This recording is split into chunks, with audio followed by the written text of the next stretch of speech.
Welcome to the ThunderPals Street Fighter 6 live stream.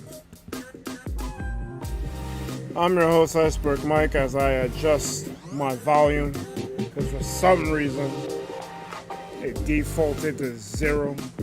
Well, not 0, 1.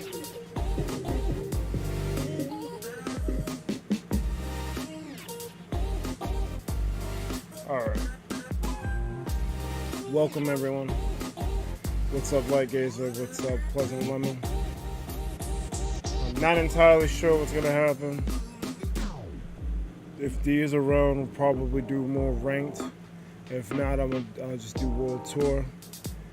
I wanted to kind of name the streams based on what's happening, but I decided to just go with something generic.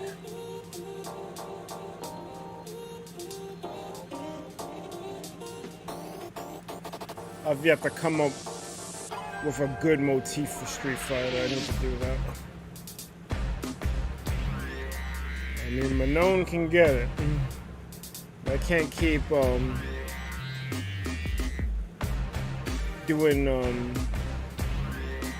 either group pictures of the roster or pictures of Manon kicking someone's ass. So I gotta figure out a motif. What I may do, I may just run through the whole roster. Each person gets a do something cool thumbnail. Gotta figure that one out. There's a lot of material to use though, so that's always a good thing. Sometimes, like when I'm trying to think of a thumbnail motif, I'm like burdened by like how much official assets there are available. I'm trying to think of it. I think DNF Duel had that problem. They didn't have much in terms of assets. I think the game with the best assets that we've done is probably Pokemon Unite. Like they invented motifs if they're different. I wish they would have like used some of that stuff more, cause like they would have special thumbnails. Well, they're not thumbnails, but like art of like a Pokemon doing something. But then they won't reuse that background, which I guess is commendable, making new art.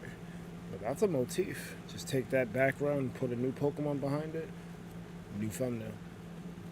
I had several in mind for that. But I'll figure something out. So D is here. You're out of tone. Dealer's choice. I think I'm gonna do a little of both. Well, the first thing I wanna do, I wanna go to trial mode just to refresh my memory. Then I'll probably do World Tour, and then probably cap it off with some ladder. Because I can't, if I do the ladder first, probably gonna be too out of it to want to even mess with World Tour. But let me remove this. Start the game up proper. This is the wrong controller. That's the PC controller.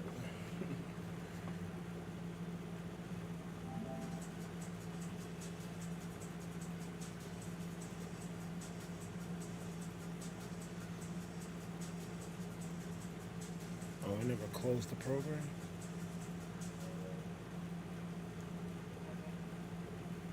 Close game. There we go.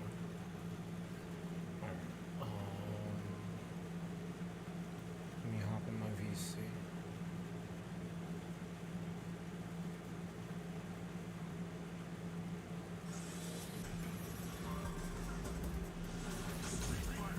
Hello.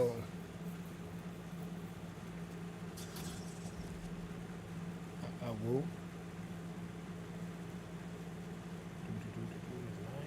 thing working? Okay, I see it moving. I'm gonna disconnect and reconnect. Hello. Oh. Okay, there we go. That was concerning. What's good, Light? It's good. I'm just getting more blaze rods for you. Oh, appreciate that. I was gonna have to make a trip to the I am putting on sometime I'm putting on making a blaze spawner because I just realized how to make one now. That's on your I'm placing that on your agenda with a smile.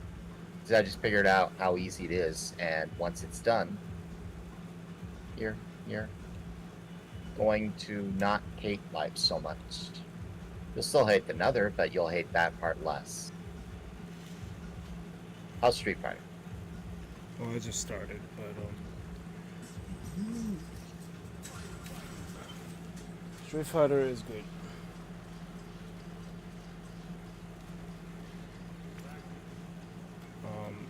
I don't know if you saw Monday's stream, but after doing some of the beginning trials and actually getting into fight actual people on my level, it wasn't so bad. Like, I was even enjoying it. Not that I didn't think I wasn't going to enjoy it, because I really liked Third Strike. And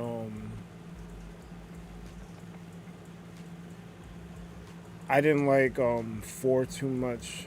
I definitely didn't like 5. But once I like popped the game in and found who I want to use. You popped your cherry. Wait, what? I've been did that. But once that was a joke. Nah, I get it. Once I found a character and I kind of found a groove, things just started to make sense. You don't like Chun-Li? You want that weird dancing mammon chick? I know that it's weird, but I like her gameplay loop, because basically you have to watch what they do, and when they mess up or whiff, you grab them. And she has what's called a command grab, where it's not a normal throw, it's a one button throw. So if I'm close to them and they goof, whoop, I get to punish them for throwing with a throw. So I kind of like that. Ironically, in the story mode, I think Chun-Li is she's the second person who you can learn a style from. And I was rocking with that for a bit. But my character don't look... You should have made it with the tiniest legs, the biggest arms. You should have made Buff Doge look skinny. Yeah, I tried to make a representative avatar of me. And seeing a 6'4", 200 and whatever 280-pound dude doing spinning bird kicks. It's not the most graceful looking thing, I'll say. It looks better when shown. It is graceful? Not me. I was gonna say literally anything but the bird.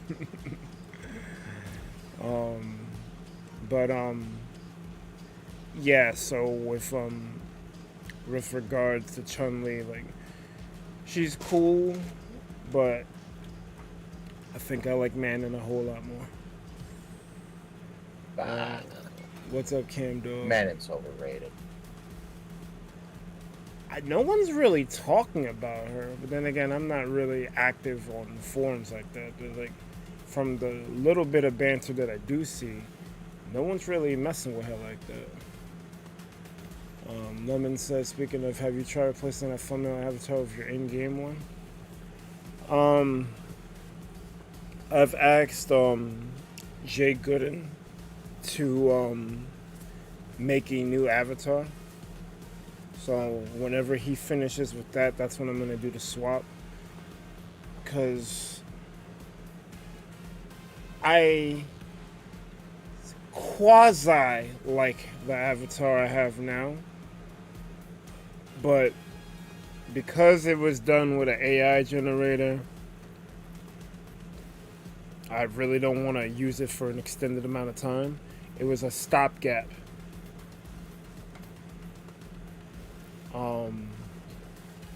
It was never meant to be the official thumbnail. I mean, official avatar. It was just gonna be like, most of the time, especially now, because before I used to just Photoshop my face onto something and boom, that's the avatar, which I probably should have done for this, but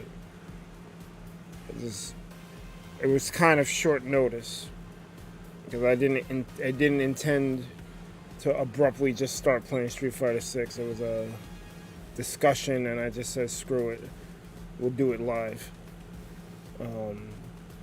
So that gave me very... They're doing it live. Mm-hmm. Do it now. Do it live. Do it right. Yeah, I'm mixing up sounds. Oh, you don't get the... You don't Windows 7. You're using a different reference. I'm using the Bill O'Reilly reference. He was on Inside Edition, and the cue card or prompter was trying to say to play us out, here's Sting's new album, but for some reason he couldn't grasp to play us out. So he was arguing with the staff. Well, what do you mean to play us out?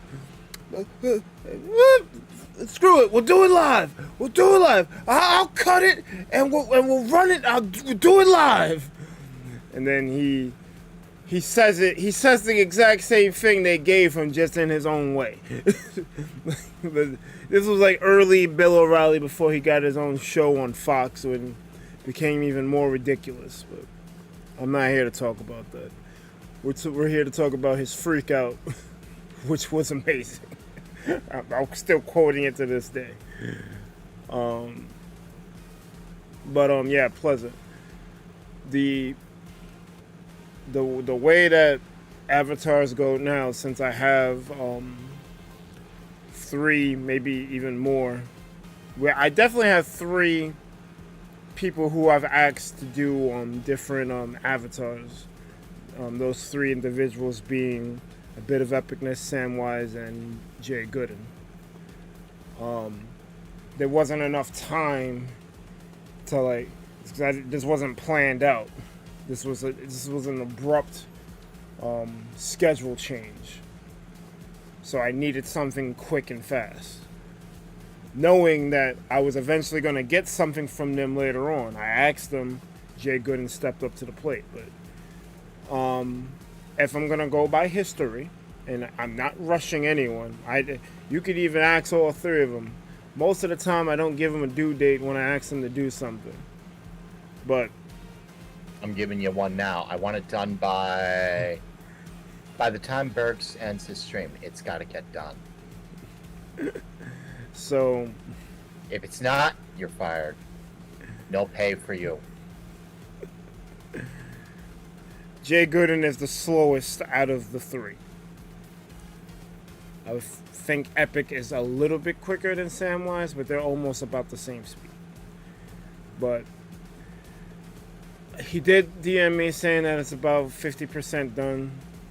He's just got to do some colorization. So eventually, hopefully by the time I stream Street Fighter again on Monday, the avatar will be complete, and I can get rid of this abomination, and I can actually redo my end credit screen, because I've been meaning to update that with some more recent thumbnails and get rid of some games that we're probably not going to touch for a while, like Overwatch. And change some of the names around. The names are fine. I do need to add Snow, because Snow is a real one. But his bird. He's a fraudulent fanberg after all. This is very true. But no, definitely need to add her. I need to double check against all of the Mega Collab threads and all the people who participated in them. I need to make sure their names are in the credits. I guess that's kind of like my Raid by Honors thing. Anyone who has made a significant impact to the ThunderPals, they get added to the credits.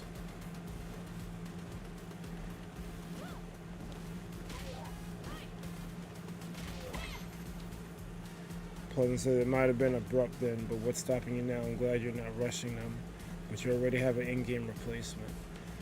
I don't want to change it just to change it again. I know that I'm getting an avatar, so I'm just waiting it out.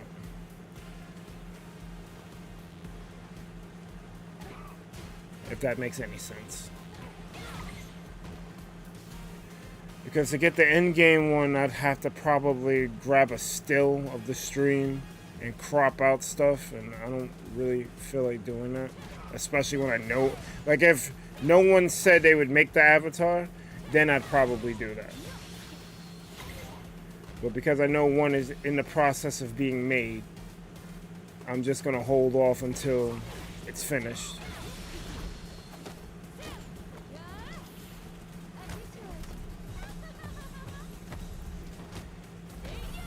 I kind of like the concept of what the AI gave me, but if you look at it up close, it's kind of bad.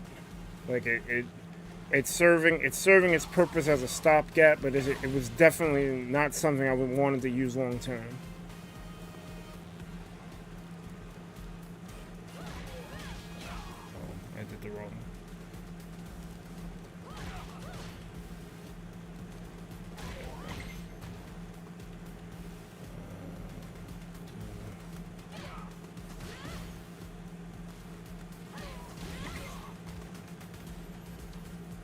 Yeah, because I'm not that muscular.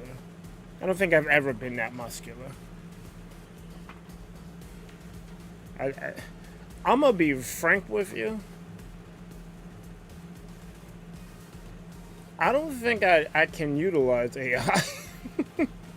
Because you gotta type in a bunch of descriptive words, and it's an iterative process. Because I think I had to amend that thing like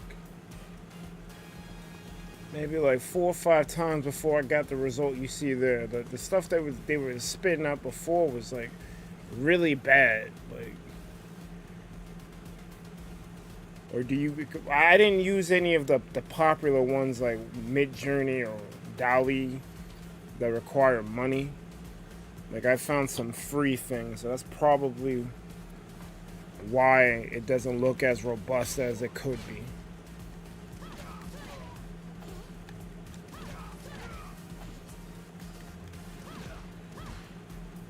What, AI failing? No. The AI. Well, see, AI, I guess in the right hands, can produce some really good stuff. Because, like, I've seen plenty of YouTube videos where they'll take, like, a topic, like, I don't know, like, we'll just say anime in the 80s.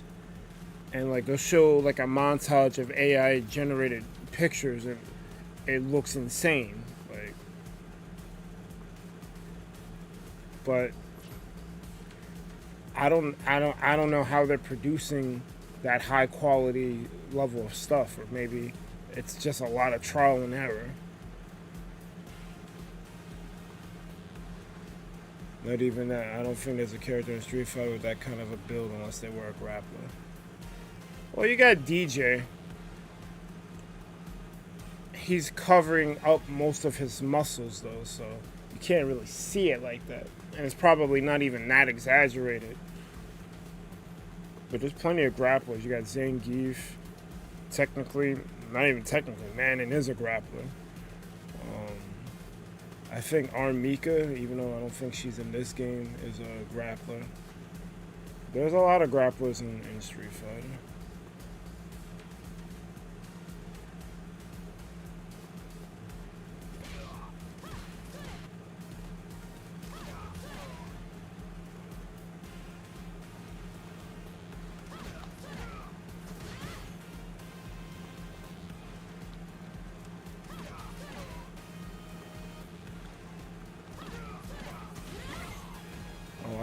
I think I keep confusing.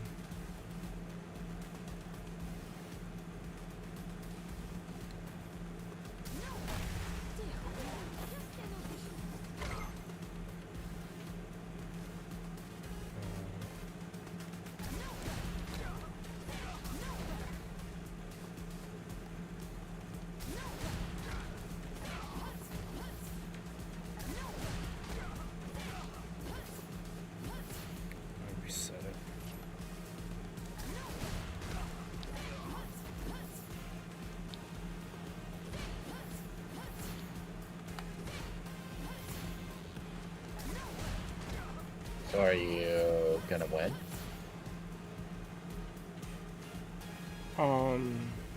I'm just redoing the combo trials just to warm my fingers up a bit. Then I'm gonna probably go into World Tour since D's not here today. He's here in chat, but he's not gonna be in VC until a little bit later.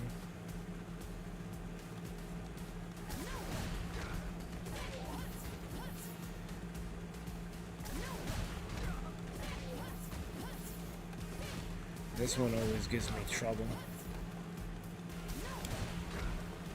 There we go. Oh, I got through it a lot quicker. Alright, so I did all the beginner stuff. Maybe one day I'll do the intermediate stuff, but...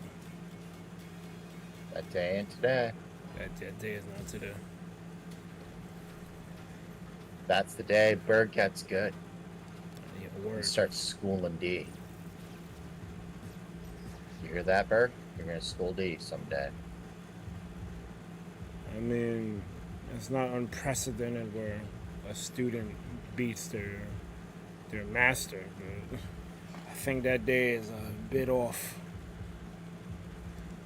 Oh, you'll just school them on, I don't know, the C-sides.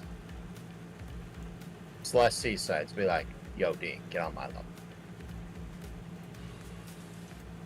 I'll be frank, because the Mario Kart thing kind of threw me off. I don't think I'm aware completely of what D likes and what he dislikes. Because fighting games is up there, and I know games like Monster Hunter and Elden Ring are up there. But I never really pictured him as more of a platformer guy. I think he likes getting into the thick of things and devising strategies how to beat something. He views card games like fighting games. Like, it's just slower. Like, you still have to interact with your opponent. I think that's his favorite kind of thing, where he can make decisions to, kick someone's keister.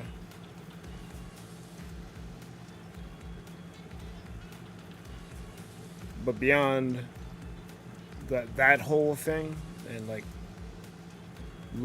mastery of something through that combative lens, it's hard to peg him on what games he likes beyond that.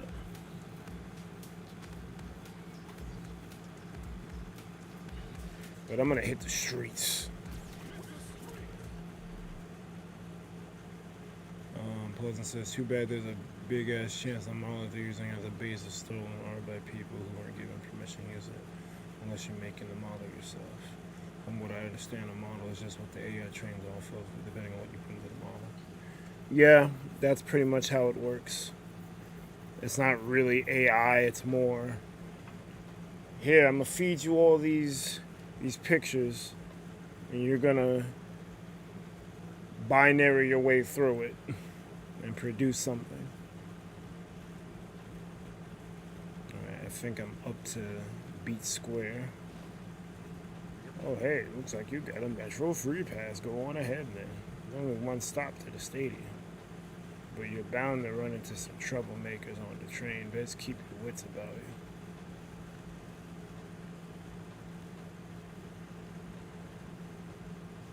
Mind coming over here a moment? My tunes died. I never even noticed. Sorry to pull you aside all of a sudden. I've been observing you ever since you left the training center. I'd appreciate it if you could provide some assistance. We're part of the organization known as Dell. You know what? Let's save that part for later. For now, do you think you could deal with the gang that's been terrorizing the downtown area? Report back to me once you finish the job.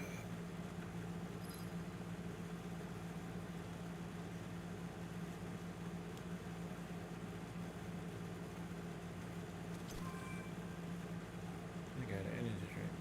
These look like Metro card vending machines. Almost like, it's like uncanny how close it is.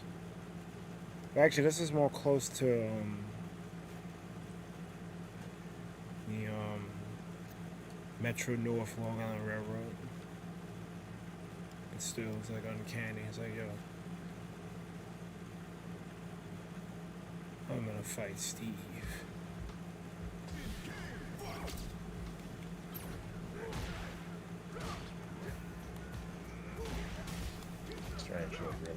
Really.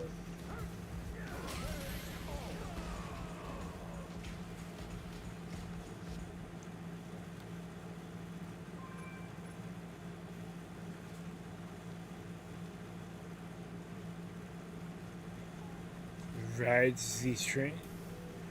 Ride the shoe puff. Once you get on the subway, you'll be unable to leave until you reach the next station. Do your best to survive until time's up. Well, I could just stay here, right? Or do I have to go through the whole thing?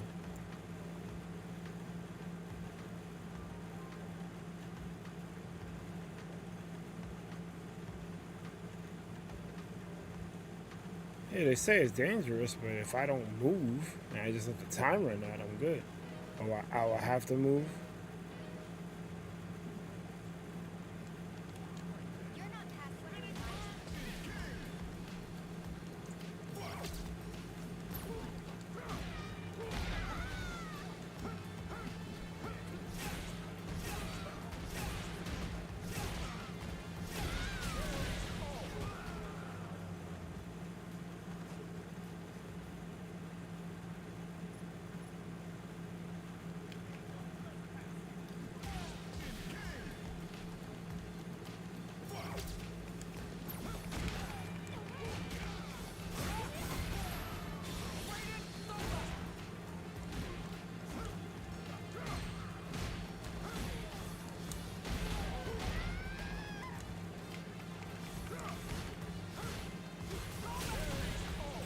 KO.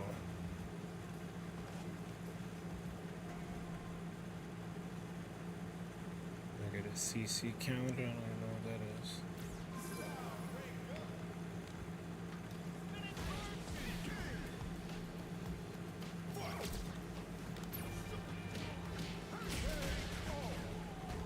KO.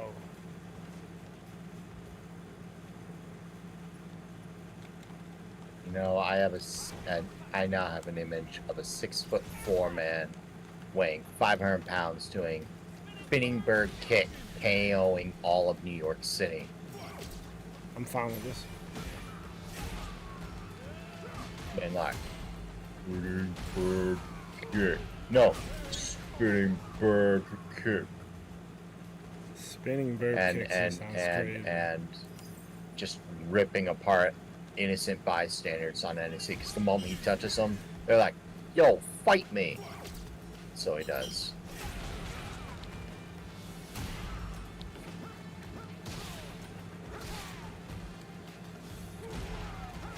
Vandenberg kick. Then Berg kicks more.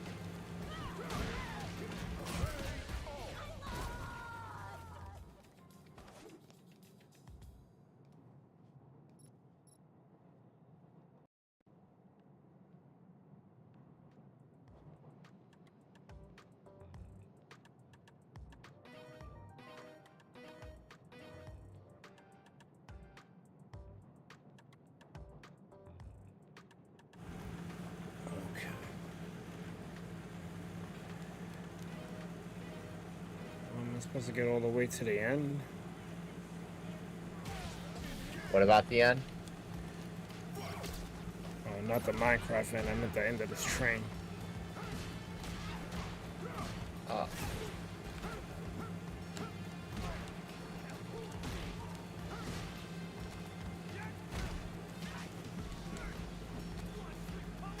This dude caught me slipping.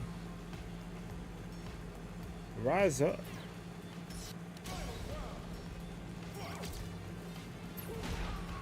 Farah, you missed it last night. We toured Lucid's old memories, and Bert got a massive taste of what Spinal Craft actually is. Not the Lycase version, the real one. I didn't get to see all of it. Aww. I saw bits and pieces. Remember, I was working. So. You're not allowed to work. I wish. Oh, you're not allowed to earn money either. You have to. I gotta work for free. Yeah, right. You have to be a corner worker. That's what you gotta do. A corner worker? Yeah. Hey boys, you want some of the bird, don't you? That's what you gotta do. I think I'm good. I think I want to do that. That'll sound attractive. It does sound rough.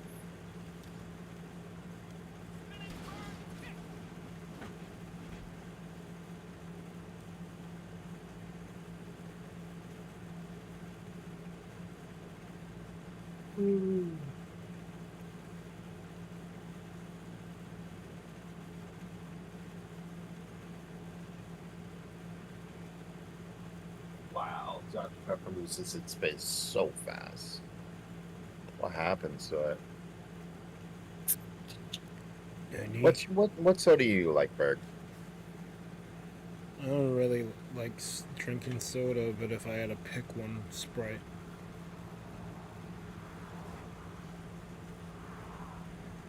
Although I've been drinking a lot more Diet Coke lately for the caffeine. Diet Coke? The stuff that'll kill you? It has more caffeine than regular Coke. And If you're looking for caffeine, just make coffee.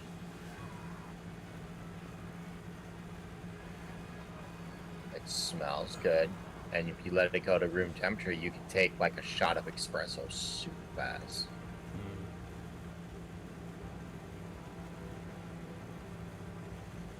But outside of that, I don't really drink soda. I'm more of an iced tea guy.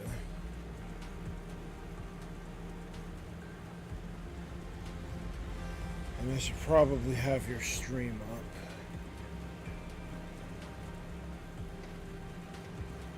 Probably what? I should probably have your stream up. Nah, you're good. Mine is very, very quiet. Yeah, but sometimes Tara chimes in with something, and I'd like to see it. Tara's a good person. She is. See, I know people who... I've said this before, and I'll say this in Berg's chat too. Wait.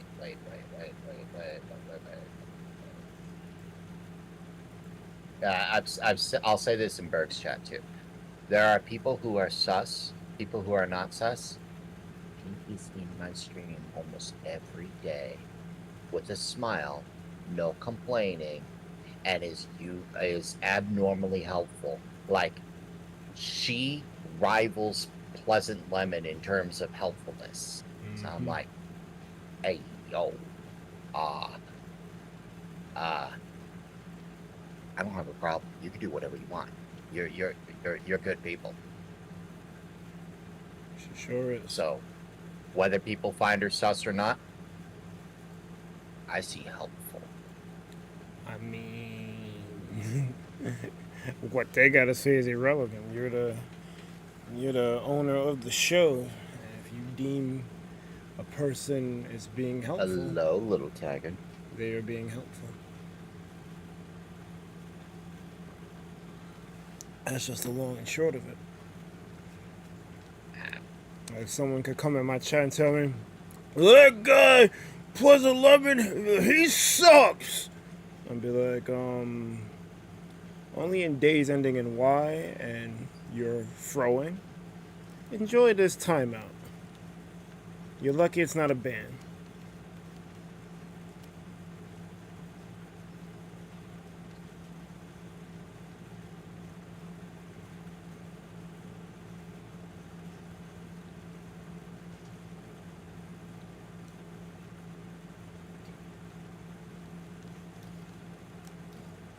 Welcome back, Corrupt. We're in ThunderPals VC right now. Mm-hmm. He is graciously entertaining me. Am I? I don't know. Someone in this world needs to find you entertaining. Yay. Someone finds me entertaining.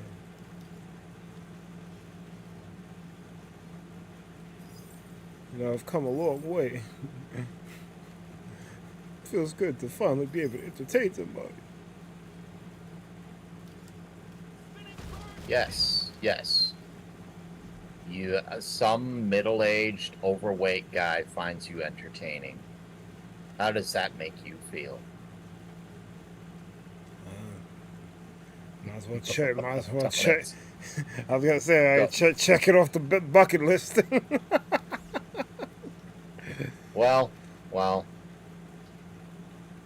Better some middle-aged, slightly overweight guy than some middle-aged overweight guy pretending to be a VTuber with a modded voice, making you think he's like a 20-year-old cat girl. That is a thing. I haven't seen it, but I'll tell you what I did see. What did you see? Oh, a couple years ago. Some 6'4" person doing a spinning bird kick across New York City? No, that's me.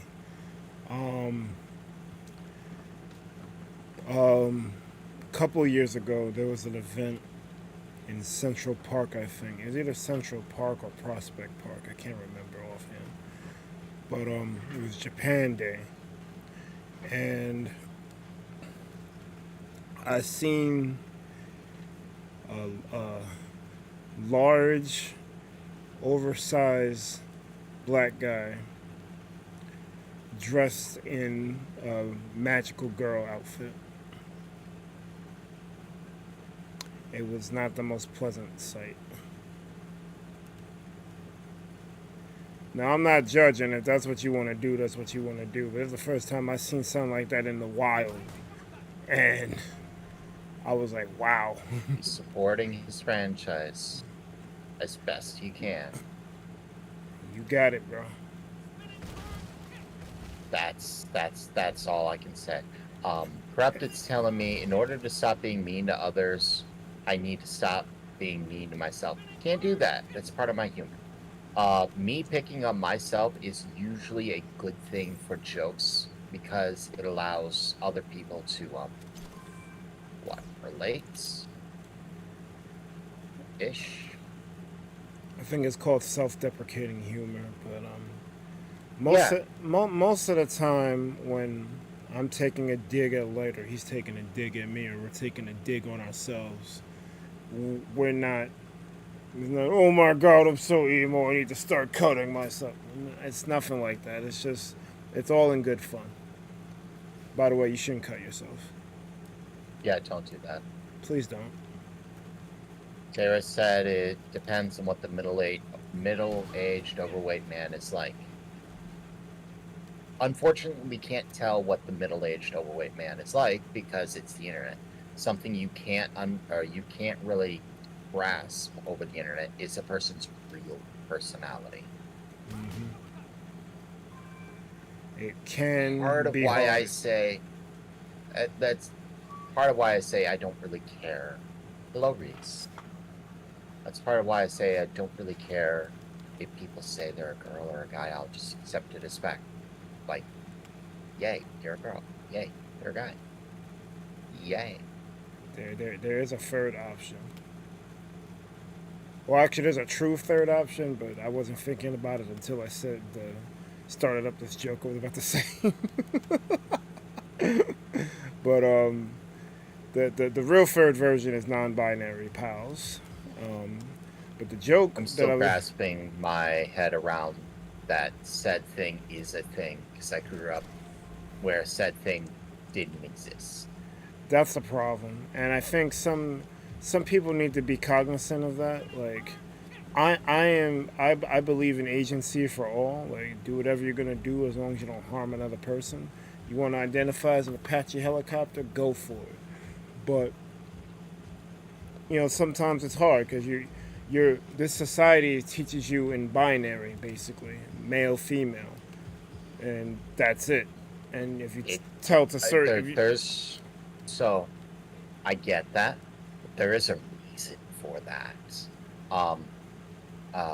That is how almost the entire world works. Like all of nature, all of wiring, all of everything, male and female. That's a thing. Like that's how it works. Like try running electricity without male female wires.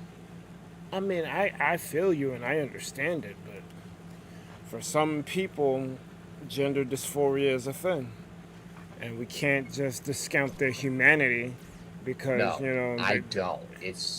I absolutely don't. It's just. I know I'm speaking to the choir here, but there's a group of people out there that if you bring this up to them, they look at you like you got 20 heads and start turning red and screaming obscenities at you. Like, the world could use a lot more empathy. Yes, it can. Live and let live. That's how I wish a lot of things were, but that's not how the world works. So, what are you going to do in Street Fighter? Right now, I'm in the world tour mode. I'm trying to do whatever mission they're asking me to do, but this place that I'm in is kind of expensive. So, I'm just running around, looking, taking everything in. I probably should fight some people, but this story mode is great. Hey, you started playing Skyrim. Oh, right. That reminds me, Reese. Skyrim on Steam is currently having a sale, or all of Bethesda, really. At least I think it is. Tara says it's about respecting their privacy is why she does it. If your sole purpose is to dox a person, you're not the best person and no one will trust you. Facts. Tara spin. Like, just a little respect, a little empathy. You'll be cool. Way. Reese says, add the current conversation. There's a thing called intersex where someone is born with both. That is true. Mm-hmm. I'm not arguing that. I'm saying that is massively abnormal. Yeah. Like I when I'm looking at a society as a norm, I'm saying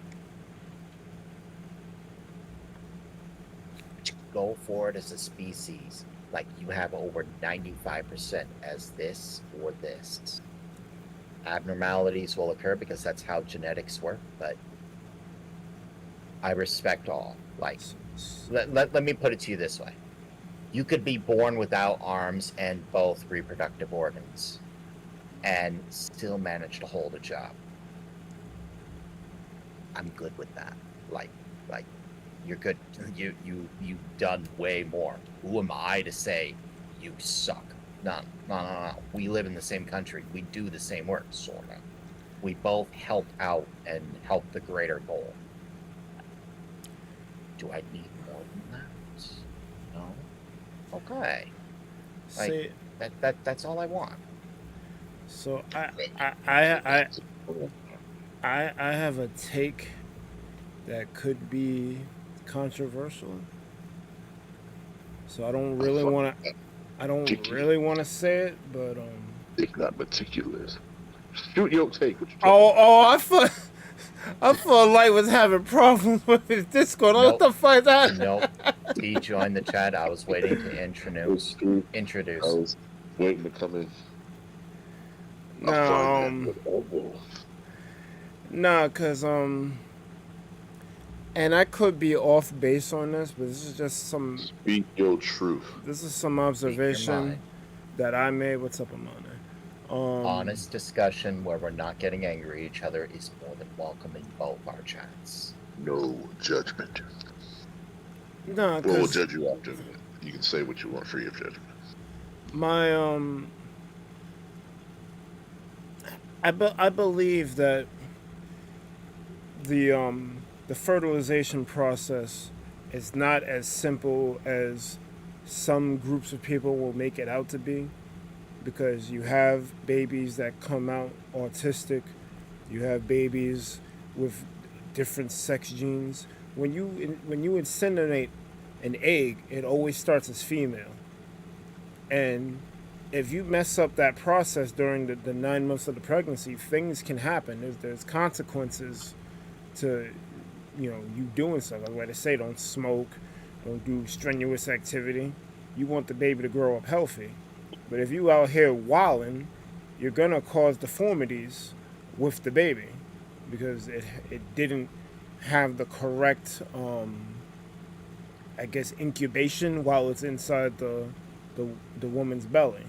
That's why I think we have gender dysphoria, autism, and all these other different things. People they come out a girl, but they think like a boy, because they didn't have a stable birth.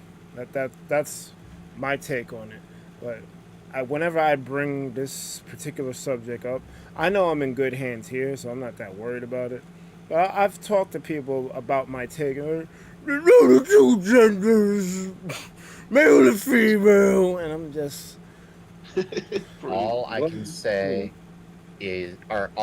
about the argument for the male and female thing, like the one really, really hard truth is, yes, we're smart, yes, we have science and all that good stuff. The species is built as male and female. If that's not a thing, the species dies. Like we have some exceptions, and we could work through it, but that is a thing. Yeah. However, that being said, I respect those who either by choice or by life choice or any other number of things aren't that way. I'm not going to hate on it. Like, if you want to choose to, identify as non-binary, that's fine too. Because the crux of that is they're just trying to get away from because the patriarchy is to say that, boy, you gotta fucking play baseball, scruff your knee, and drink beers.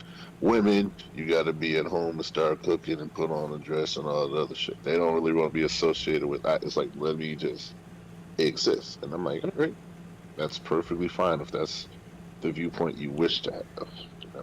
So we are at the point in the stream where I can talk about a subject that I don't get to talk about often. Uh-oh. We need to change subjects then. Welcome to a Street Fighter stream. Let's do it. Hikaru Utada. Berg is about to make his character non-binary in Street Fighter. It's relevant. Well, I don't know if he is, but talk about it. Go ahead, Utada. She recently came out as non-binary. She obviously for years I was, I'm still in love with her. I don't really care. Yep. But I viewed her as a woman. But she in an interview said that it became more freeing that I didn't have to assign myself to a gender, and I kind of like the fact that I'm non-binary, that I'm choosing this, and I was like, huh. Right. Well, I went full villager, huh. the thing is, You know what? You do you, queen. You gotta. Well, I have two questions. Well, I have one statement and then one question. One statement is, Rich, that shit. If we fucking or not. If we ain't, that's the only time it matters. We fucking or not. That's it. Yes. No. Cool. And then the second, why does it make you go, huh? Is it more so you had a crush and then she kind of made you feel away, or? Well, I found it interesting because, like, I've been following her pretty much since high school. It's on and off, but there are times where I go down that rabbit hole because she doesn't really do much. Like, once she releases an album, she kind of disappears. She's kind of like Eminem in that aspect where she just surprise drops something. Oh, look, a new album. Cool. But, alright, so Utada, obviously, there was some attraction there because she's a beautiful woman. Well, she's non-binary. Yeah. She's non-binary now, but whatever. She's a beautiful non-binary. She's a beautiful. Regardless. Yeah, so she's a beautiful non-binary that can get it, but it's more than that because I wasn't just attracted to her sexually. Hell yeah. Bird wanna have them babies. Her music fundamentally changed how I view music. Like, I couldn't even tell you, I guess, random old R&B, but not even like the deep cut or really good stuff. Just freaking, I'm not saying Bobby Blue Bland is trash, but when you're hearing that, I had to steal the Maze CD. The Maze is amazing. If you don't know who Maze is, oh my god. Oh hell yeah, Frankie Beverly. Yeah. Frankie Beverly, I had to steal that. That's probably the highlight because of Johnny Taylor. And I'm trying to think of all these different people. It was R&B blues stuff that I didn't really like. It was there, it existed, but I was like, hey, I'm cool. Turn on MTV. Oh shoot, rock is a thing. What is this? Mm-hmm. Corn had an era. Wait. There's rap. Wait, huh? Like rap, for the longest. Well, not just rap rock. I mean hip hop too, like regular rap. Like they're like. I was kind of like stunted in terms of music. Like it was a very closed-minded. You gotta listen to BET. You gotta listen to black music and heavy quotations. So I discovered Utada pretty much around the same time I discovered like MTV and all this other stuff. This is high school stuff, like different bands, different genres. And hearing Smells Like Teen Spirit from Nirvana was eye-opening, but hearing Simple and Clean, just complete game changer. Literally, when the commercial came on, I was like, yo, who is this? What is this? Mickey and shit? Like my previous favorite artist was Mariah Carey for her prowess with her vocals. But Utada was just on a completely different level that I was not prepared for. But I went in head first anyway. And I opened myself up to the different J, K, C pops. Basically Asian That's where pop. the weeb web was flowing. Yeah. The weeb web was weaved. That's If bars. if I wasn't a weeb before, it definitely was a weeb then. But I always, Peak. but yeah, That peak. organism's code. But I always found it weird because, like, I think this chick is amazing, but everyone is just stuck on Simple and Clean and then later Sanctuary. Like they didn't If not, they didn't take the deep dive, or maybe they did. I don't know, but they did. You're a rarity. That's the thing, man. They didn't Research take is moment and people don't do it. Yeah, they didn't go on the deep dive I did. They didn't learn about Sheena Ringo, and how basically Utada and Ringo are like besties. But here's another little known fact. Hikaru Utada was a big Aaliyah fan. It's very clear. And we're not gonna get into the Aaliyah stuff. I got some takes, but we'll leave that alone. we'll save that for the podcast. I'll just say, I'll just say this. It is a travesty that, and Utada made 2 of these 3 albums after her passing, but it's a travesty that Utada has 3 English albums, and her and Aaliyah never got to do a collaboration. That is a travesty.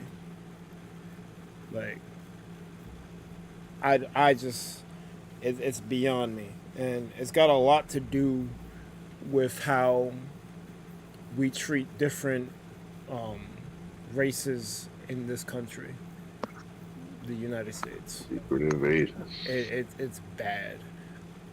I fell asleep when I got home, and when I woke up, a video that was talking about the different problems between the black community and the Asian community when it came to rush hour. And oof, I gotta watch that. Is that good? It's good, but I gotta watch it. Summary: is it that we're the same, or is it something else?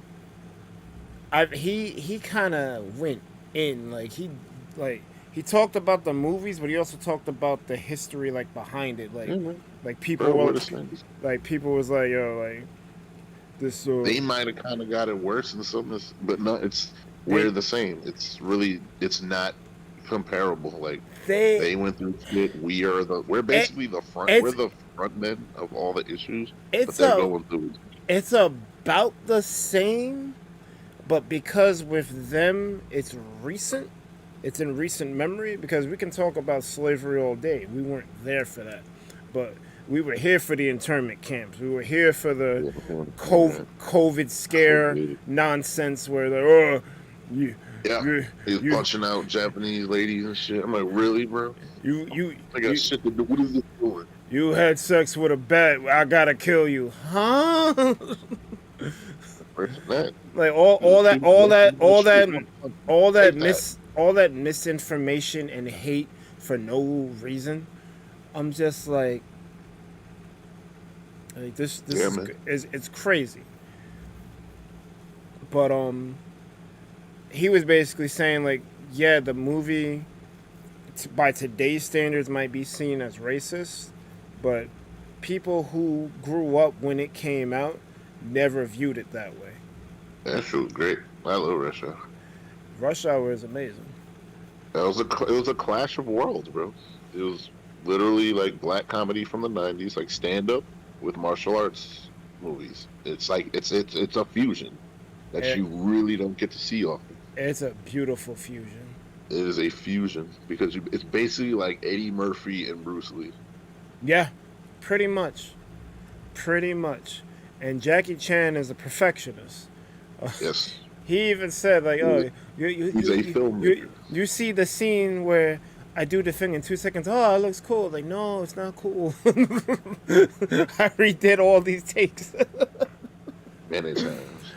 Yo, to this day, there's a behind the scenes section. I think it's Rush Hour 2 where he slides through the mail slot Oh yeah, I seen that shit. Oh yeah, he got Bro, stuck, man. he got stuck mad times trying to slide. Bro, who told you to do this? It's bad at this shit. It's a cool scene. It's broken, but I'm like, why are you doing this? Out here risking your whole rib cage and shit. Yo, I'm like, Whatever take that was, I'm sure he was really that one shot take. Like, okay. he didn't do that one shot. He took a shot every time he hit it. Dull the pain. Nah, that is very astute because that really came at a time when Crouching Tiger, Hidden Dragon was a thing. Eddie Murphy was on top. Martin Lawrence was on top. Like Jet Li was booming. Like, bro, that was peak of that era for like the culture, honestly. Yeah. Because anime was coming through. Jet Li was wilding. Jet Li was everywhere. Eddie Murphy was killing it. He was fucking Mushu and shit. Bro, let's not talk about Mushu. That's the best fucking Disney sidekick, period. Probably, yeah. I can't think of a better one. Crazy. Maybe Timon and Pumbaa. Maybe. Yeah, it's fucking Mushu, bro. They are pretty good. I'll give them that. Timon and Pumbaa's pretty hot. Yeah, now Rush Hour was clean. Shanghai Nights trying. We get that bullshit out of here. Nah, freaking Rush Hour was so good because it showed the disparity between black people and Asian people. Like there's like It was peak. there was a little bit of animosity, but then over time, just like in the movie, you see that yeah, we're different, but we're kind of also the same. We're all going through it. Like it's not just because you look a little bit different from me doesn't mean you're not having a human experience. And I guess we could tie that all back into the non-binary stuff. It's like, all right, someone's not a rejection of society more than anything. They're non-binary, but they're still human. Yep. And same experience. And they're still having a human experience. Everyone is. And whether you're straight, gay, heterosexual, homosexual, trans, whatever the title is that the powers that be want to classify everyone as to pit us against each other, we're all still human at the end of the day. And we shouldn't treat someone less because they have a different classification than you do. Oh God.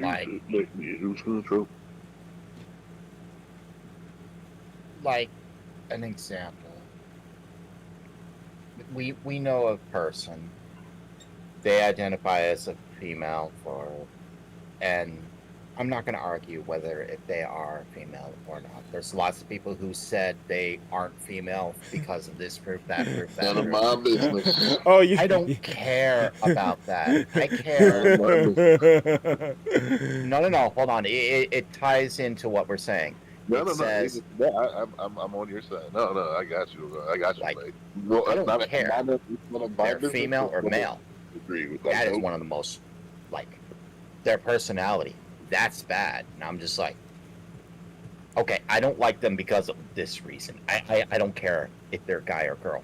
I mean, that reason says that reason supersedes their gender. Yeah,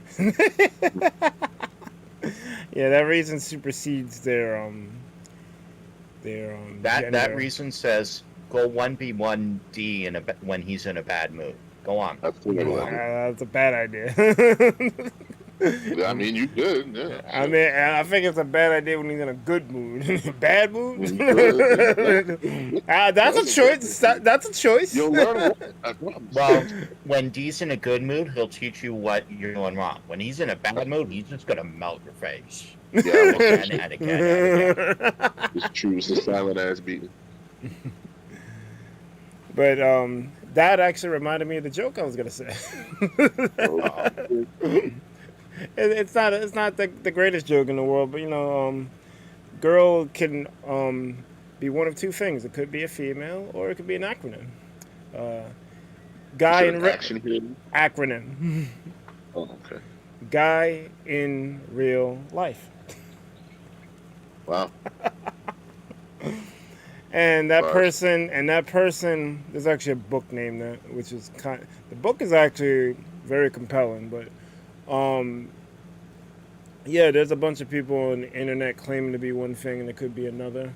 You see it a lot, like someone will pick a girl avatar like Pokemon or something, but they're a dude. Yeah. Yeah, they do it all the time. But there's nothing wrong with that. There is nothing wrong with that. Wait. Let me correct you on that one. There's nothing wrong with picking a girl avatar.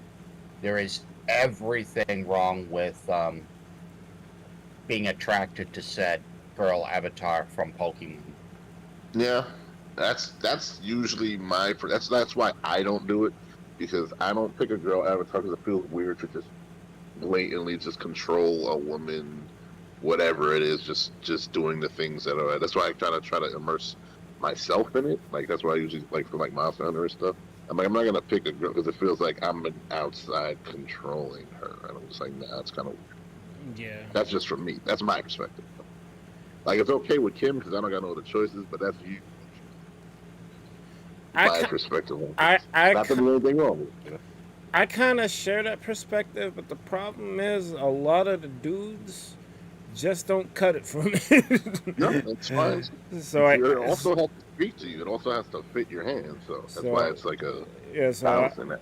I almost always end up picking a chick because their gameplay loop is just either fun or they're doing something crazy. Monan's case is a little bit of both. Monan does it good. I've never, especially like Lady Shiva. That's my shit. Female deadly assassins is the best thing ever. And if you're green, even better. Fuck you. It's a win-win, but not too many fit that aesthetic. And when it does, then it does. But if it doesn't, then it's usually some pop teen or some other bullshit, or and I'm just like, all right, that's cool over there. Now, I do know a guy on Twitch who exclusively plays female characters whenever he whenever he can, because he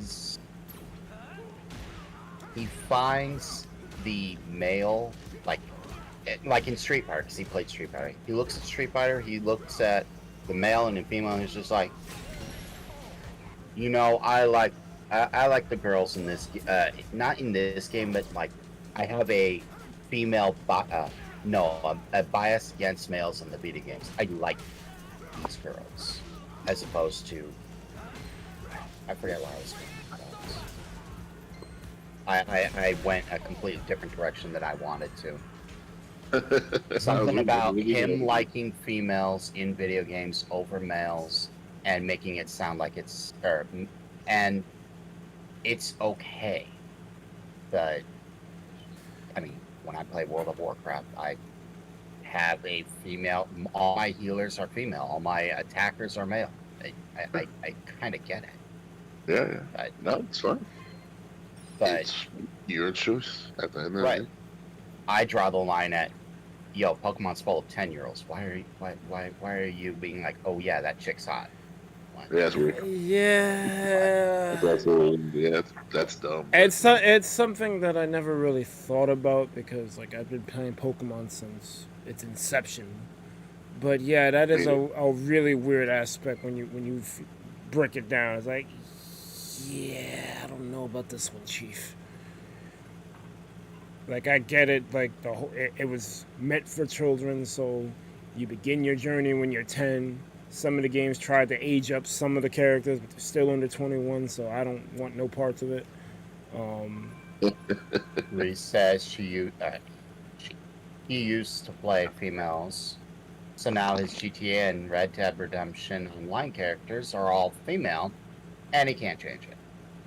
Yeah. Well, That's also a thing they have. That's a choice. You might want to change your mind, but not that you always have to.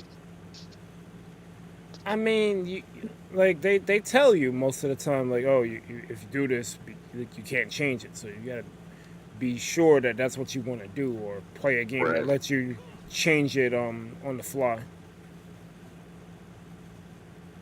And there are games that let you change genders on the fly that you just gotta be aware of that. Mm-hmm. Or just make another character. It's fine too. Pleasant is correct. I should be referring to Tada as a person and not a female, male, or non-binary. That would make your own life easier. Right, it shouldn't matter. It would also again, help it to shouldn't kill your matter crush. unless you're fucking or not. Like male, female, if that is your preferred orientation to go after, then that's all that really matters. Outside of that, if you're not trying to procreate, what the fuck does it matter? It really doesn't. Like, some people say you can't be friends with a female, and I'm like, yes, you can. You can.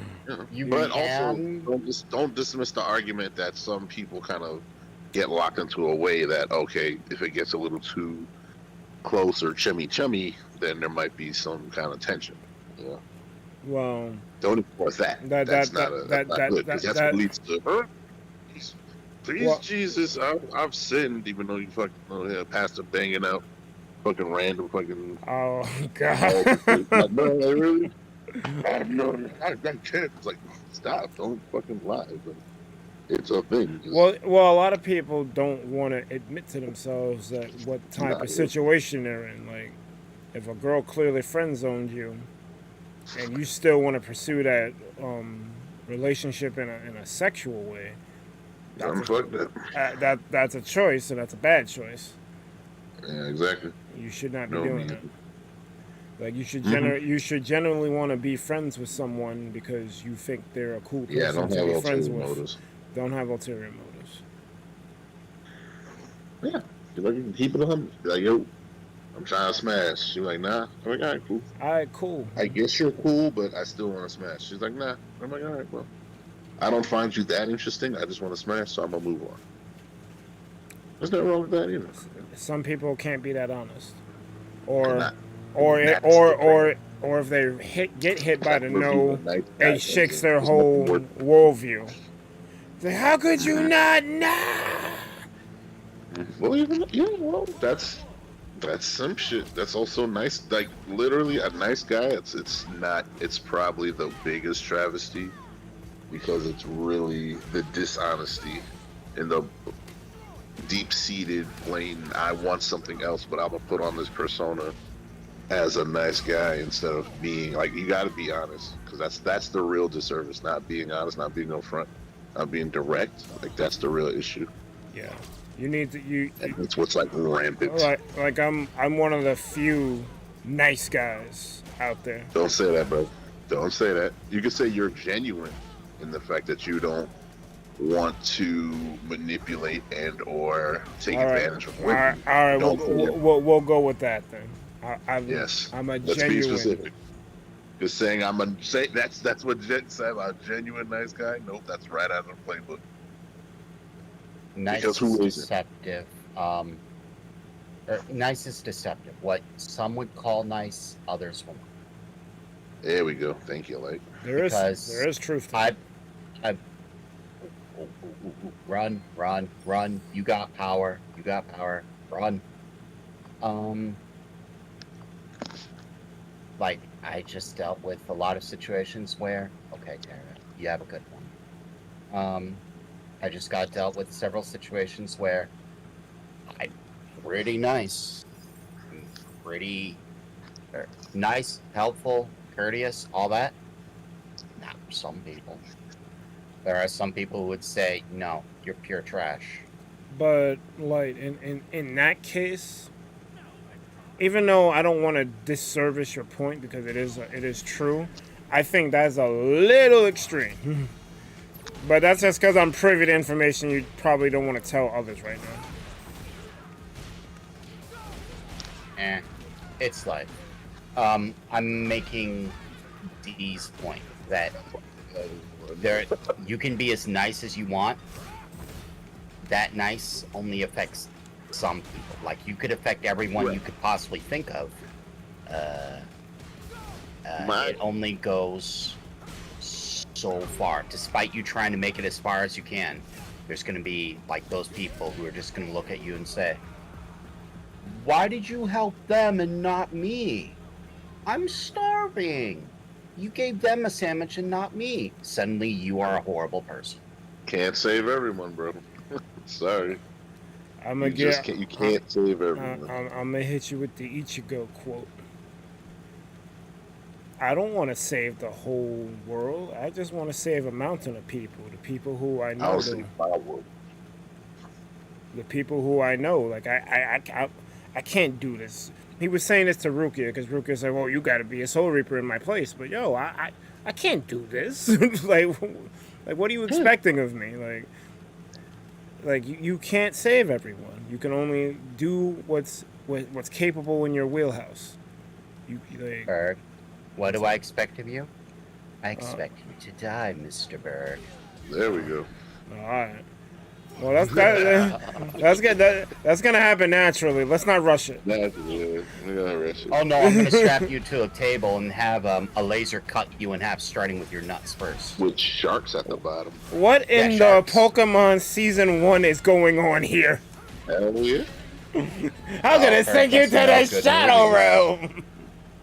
Hell yeah. Well, that hit your leg right to the Shadow Realm. That is true. I don't know good movies. You're gonna fall right out this window into the Shadow Realm. Into the Shadow Realm. Yeah. So to your point, Light, about being nice, there's a difference between being nice and kind. There was this whole thing on TikTok just going around, and it makes an excellent point, where they say that people from people from the West Coast, like LA, Portland, and shit, they're nice. So and they say that people from New York are kind, but not nice. So people in New York be like, yo, what the fuck?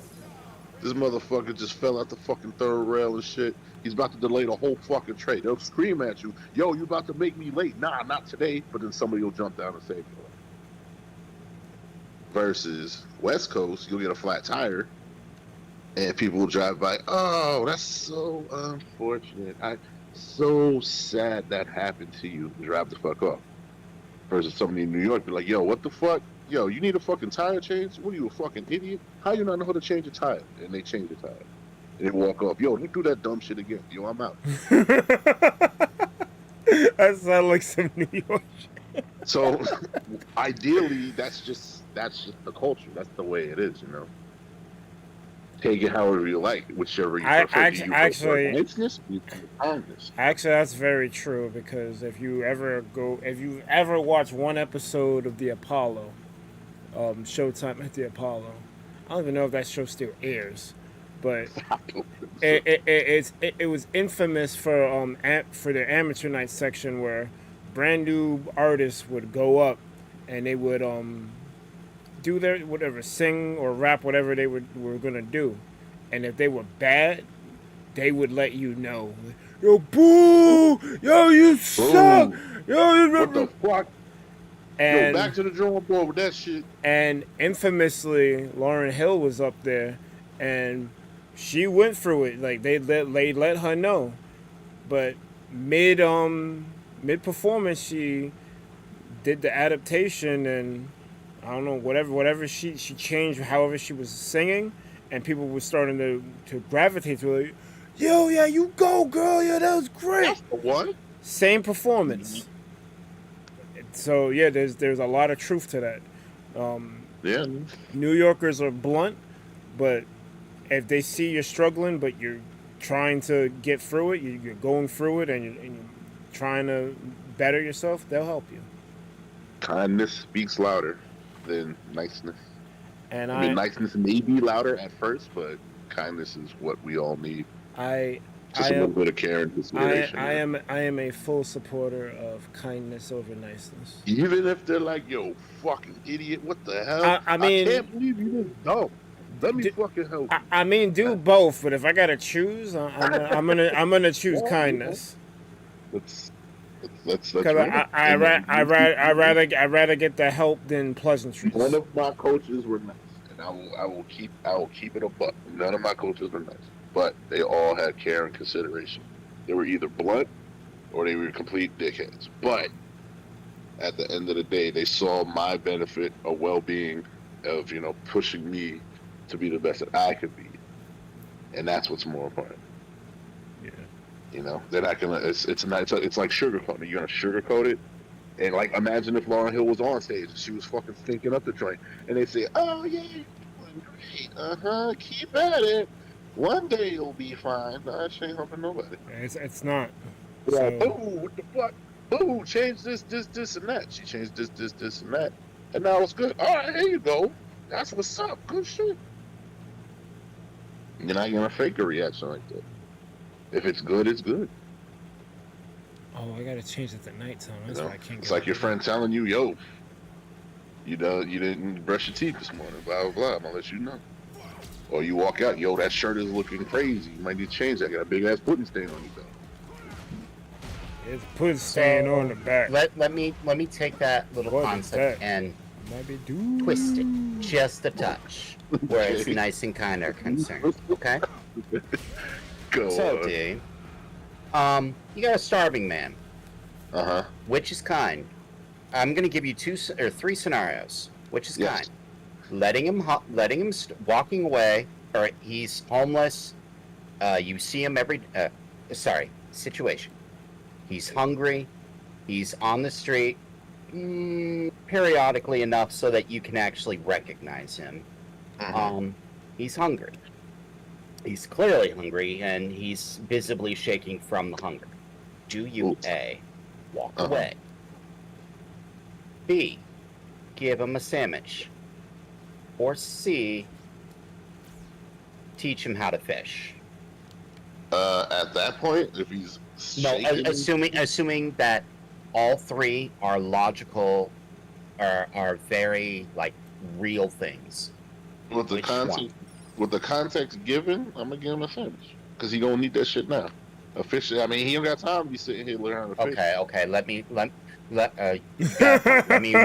the I'll withdraw since this is a hypothetical. Let me withdraw the shaking. You see him every day, and he has the homeless. You know he may or may not be hungry. Do you leave him alone?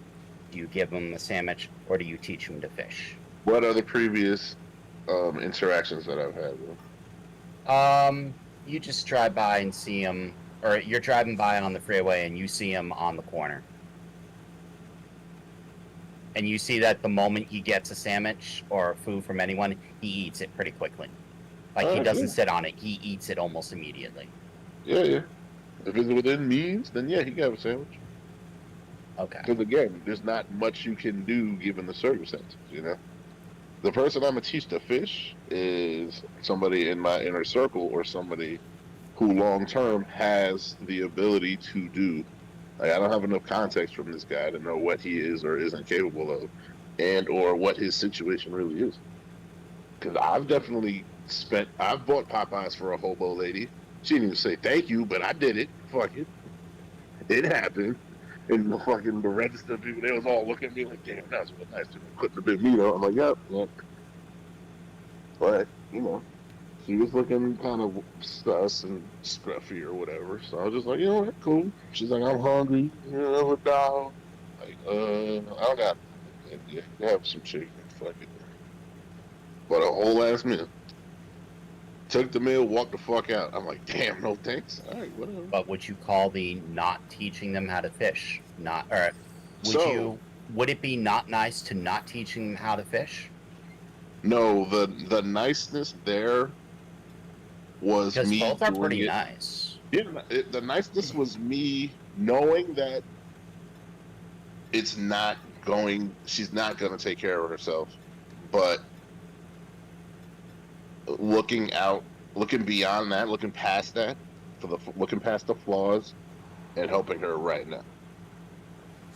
The niceness is me not really not doing, shouldn't have done it, but doing it. beyond logic and reason that, oh, she's just gonna waste it, oh, she's not gonna learn, she's not gonna do any better. So the logical thing is to not even engage. But the nice thing in this situation is that we've all been hungry, we've all been down on our luck or whatever. In this particular moment, you caught me because I have enough to give. Best believe if I didn't have the money, then no, what the hell? Like anything else. But me having extra spurred me into saying, okay, instead of saving or sitting on this other $5, I can give out this $5, which is a lot. 5 is a lot for a whole bunch. You're supposed to give $1 though. Fuck it. Again, we've all been hungry. See, this particular scenario is kind of hard because you want them to you want them to not be hungry, but the problem is if you give them the food, yeah, that'll help them right now, but it's not going to help them long term. So it's technically not nice, but what can you really do? And in an urban environment, teaching them how to fish ain't really gonna help them with anything. There's no, right. No, fish at that point, yeah. It's not. It won't help them now, but it will keep them from starving later. I guess switch out, teach them how to fish, teach them how to invest. I guess. I mean, that's work. No, I meant teach them how to fish, as in enable them to the point where they don't go hungry. If you do this, they won't go hungry again. They just got to make it to the end. Because that's more where I was going for. Because that is the solution. Teach them how to fish, but hold on a second. So, anyways, the reason I was pointing that out is you had two equally viable. It was supposed to be two equally viable solutions: help the now or help the later. Both are nice, but you only had time to do one or the other, and in not doing the other, you're considered not a nice person.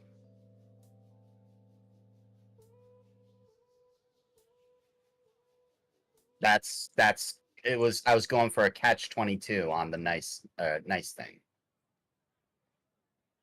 and I failed so horribly in explaining it. I'll see myself out. Bye. Wait, what? What?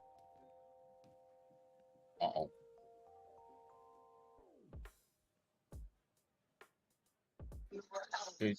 Did I get muted?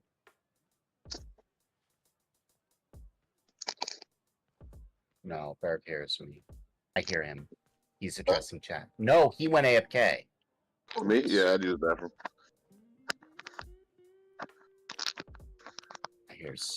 I hear myself so differently on the stream. Yep. Your voice sounds different in your head than in actuality. Also, to your own. It's more the noise suppressors and stuff. Like, you don't hear the AC going and stuff. That Pleasant, you would need a fishing license. Yeah, there's a lot of steps. So that's the problem with the fishing. I mean, the fish, it's good, but also you can't eat the fish right away. You have to gut it. You have to. It's you know, it's. I mean, to your point, the other alternative would be like, okay, I'll show you where this food shelter is or this food bank. You know, you can come here anytime you're hungry. Just abide by the guidelines or whatever. Don't abuse it. You can show him where it is, but whether he goes and or abides by the guidelines, that's up to him. But you just showed him where he got to walk through it. Just show you a place where you can get at least a meal a day, free of charge. You just gotta, go there or not fuck it up. I'm back. I chased Burger away. No, it happens. No, you didn't. I'm a horrible friend. I had to do something and I wasn't happy about it. So I don't know where y'all were at in the It's conversation. okay. But I also had to use the bathroom. I was more or less going for the route of both A and B are feasible. Like one feeds the now, the other feeds the forever, but not the now. And it was a situation of you only have time and resources to do one or the other. A catch-22 in niceness, or you could walk away and not do anything. But if you, whatever you choose, you're still labeled as not a nice person because you didn't do the other. And you could have. Well, again, it's all circumstances, and also who's labeling, because fuck what they think.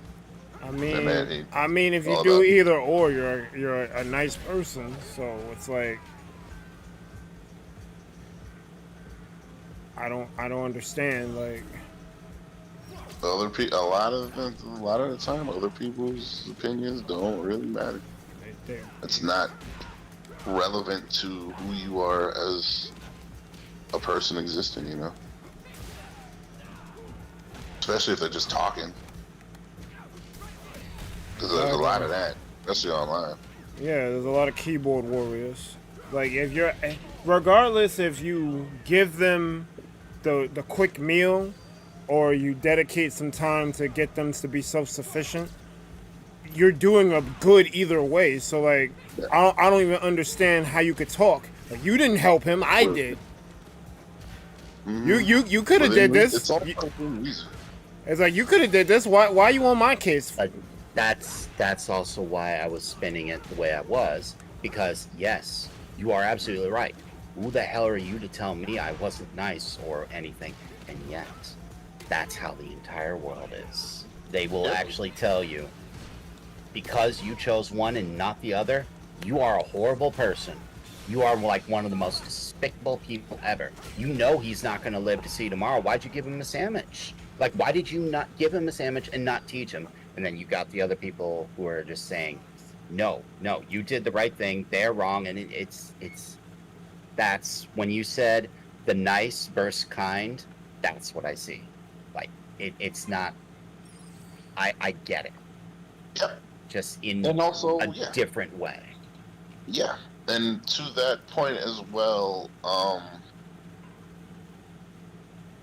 let me think. Damn, I just lost my point. Sorry. No, that's fine. Hold on. It was. What were we talking about? We were talking about nice versus kind. With a damned if you do, damned if you don't on a nice thing. There we go. That's what it was. So the thing about that is, also, it's okay to be polarizing. Take a stand because your position is who you are. If you want to not have a position, then you fugazi. You don't stand for nothing. Yeah, that reminded me of something. I'm gonna shut up. Nah, bruh. It's all relevant. You can't be in the middle all the time. You can't. You gotta take a stand. Like, that speaks way more volumes. Take a position. You're not gonna make everyone happy, and that has to be okay. Exactly. It's not your job to make everyone happy. You can't do it. But as long as you make the position, you stand by it. That's your values. That's your values. What the fuck are you gonna say about it? Yeah. But I'm not saying you can't change your mind, obviously. But that's the thing. Take a position one way or the other. I think Take a position, but don't also allow yourself the courtesy to change your mind. I think a lot of people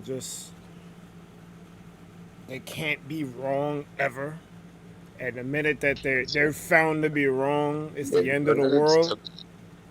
So it's like me.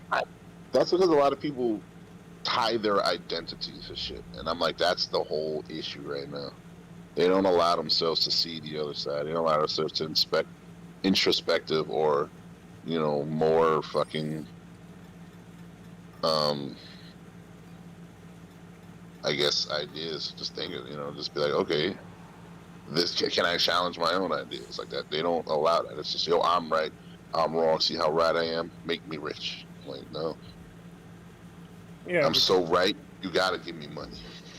because I brought it up earlier. If you talk about the whole LGBTQ thing with certain groups, they'll scream at you till you're red in the face. Like, you're challenging their whole worldview by Right. even So, acknowledging that they exist. But it's like, bro, like, you can be wrong. Like, these people exist, and they're human just like you.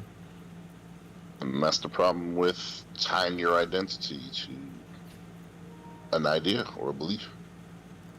Yeah, like, It shouldn't be your whole identity. it really shouldn't.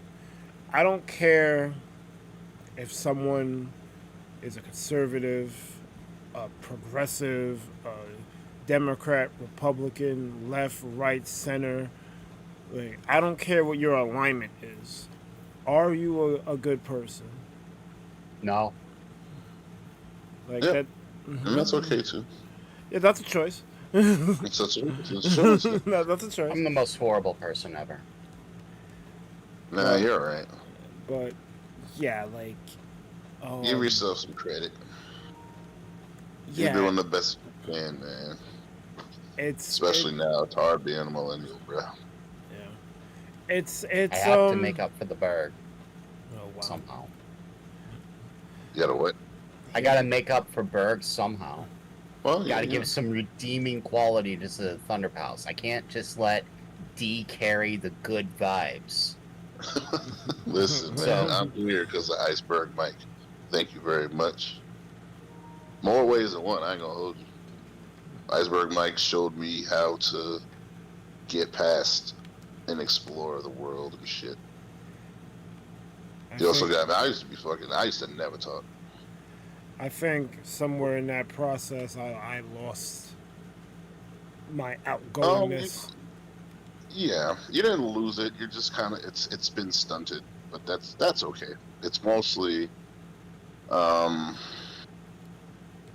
fear of rejection, but you can't let that get you down. You know, that's never who you were. It shouldn't be who you are moving forward. You know, you only got fucking one life anyway, so fuck it. Supposedly. Well, allegedly, right? Incarnation. Yeah, you know. And so For right now, you want to make this playthrough as cool as possible. I mean, there's a thing where if you die, you could be completely cremated, and then a tree is grown straight from your ashes. Like, you're not buried with the tree. The tree is buried with you, grows, and now you're a tree. Like Become a that just kind of blows my mind. It is, man. It's I don't. My late friend Dharma did that. I don't know if I want to do that. Yeah. Then again, I don't want to come back as a zombie either. So maybe a tree is not a bad alternative. No, you want to know how to stop yourself from coming back as a zombie? How? Like really, really fast? When throw me in a volcano now. Fuck that. If I get bit, it's a wrap. You better not have me. Oh no. All you have to do is when you get yourself buried and they lower the coffin, just have it in your will. Fill that hole with concrete. You ain't coming back. Like, you could turn into a zombie all you want. You ain't breaking through that concrete. But you're gonna be a fucking concrete zombie, and that's stupid too. You fucking walking in the ground. No volcano. Concrete zombie. That's exactly just clacking and clanking all night. I'm like, God damn it. I'm gonna be pissed. Yo. You know, now I have an image of a Dungeons and Dragons concrete zombie. Yeah, fucking pain sticking out and shit. Yo. Constantly bumping into. I'm like, this is dope. And it ain't gonna stop. What the hell? And now it's stuck. Yo, concrete zombie is crazy. Concrete zombie. I'm trying to get out. Yeah, you can't. Hell no. Making a racket. Shut up. That's Hey, like Grandpa, I hate to tell you this, but no concrete zombie for you. No You're concrete, making no. a racket too much. Making too much noise. you're gonna put TNT on the grave. Fuck it. Things a volcano. Fuck it. Yeah, Volcano will shoot a laser or something. screw it. Yeah. Screw it. I'll be a tree if that's the case. I'll be a tree. I'll be a tree, Yeah. bro. Maybe Dharma had the right idea. I'm saying. Yeah. Oh, but then This you guy have a is- different. Then you have a an entirely different scenario. If you are a tree, What's then you're a that? zombie tree. No. See, trees are a perfect disguise, so the zombies walk right by trees. They don't even fucking bother them. Word. So you could just be looking there like, Oh, but what if the virus was airborne and affects the trees? well, I'm rooted to the ground. I'll be alright. Yeah, you're rooted. You'll be alright. But even then, it's even better because things that die in front of you just suck up the nutrients. So that's What? even better than the zombie. You don't even gotta move and you get And I got photosynthesis. you can eat through the ground. Hell yeah. You can smell colors. That's just brilliant. I'll never go hungry. Fuck You're you. right. You'll never go hungry. But when some guy with an axe comes and says hello, you can't say no. Yeah, well, you know, It's cannabis, every juice you got a week. Fuck it. that's a fact. Hold up. Every Jetsu definitely has a weakness. That is a fact. Scissor beats paper. I'm trying to figure out the triangle offense for trolls though. What kills trolls? You ignore them, or you say, "Are you done?" And then you keep letting them talk, and you keep saying, "Are you done?" And then it starts looking really unfunny, and he keeps asking, "Are you done?" And you're like, "Yeah, I'm done. Well, thank you for wasting our time." And then they really look fucking dumb. Hold on. So you wanna anti-troll? Okay, I got you covered. Have them come on to Minecraft and have them grieve, troll, and annoy everyone for like 2 weeks, and then just let Gazer know, and I'm just like, okay. 2 1 weeks. minute That's code. like the poetry zombie. I'm Hold good. on. Hear me out. Okay, you Let did 'em your cook. thing. 2 weeks. You messed with us for 2 weeks. Okay. This is gold. Good. One line of code. Everything you just did is now undone. Another line of code. You're banned. You wasted 2 weeks of your life. It took And me all I 2 did was seconds. 2 lines of code. Make sure It took me yeah. 2 seconds, and Not your that IP bad. man. Have fun. Damn, yeah. You wasted all that time. It's We're like, good. it's like, yeah, I set fire to everything. Yeah. No, The Yeah. guy actually did that. He set fire to everything. You know what would make it even more crazy? Like clone like one of the spawns and put him in there. Like, yo, have fun, grief the spawn. Like, yeah, I get to set fire to all this. Yeah, go ahead. Oh yeah, reset. Stupid. Reset, stupid. Enjoy your ban. Here's your complimentary badge. Don't let the door hit your ass on the way out. Damn, I'm watching this dude play this deck. This deck sucks.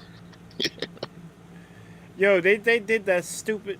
Well, it's not stupid. It technically should have been like that the whole time, but they cut off the weekend missions on Sunday. I'm used to them cutting off on Monday. Yeah. That's wild. I saw that. It threw me off. Like, I'll just do it Monday. Nobody. I don't feel like dealing with this stupid. Wait, what? It's done. Like, oh shit. I'm just gonna do them all I on noticed that. Saturday, Oh. if that's the case, because I can't trust secondary when it comes to that. Good thing I got the tokens. What the fuck?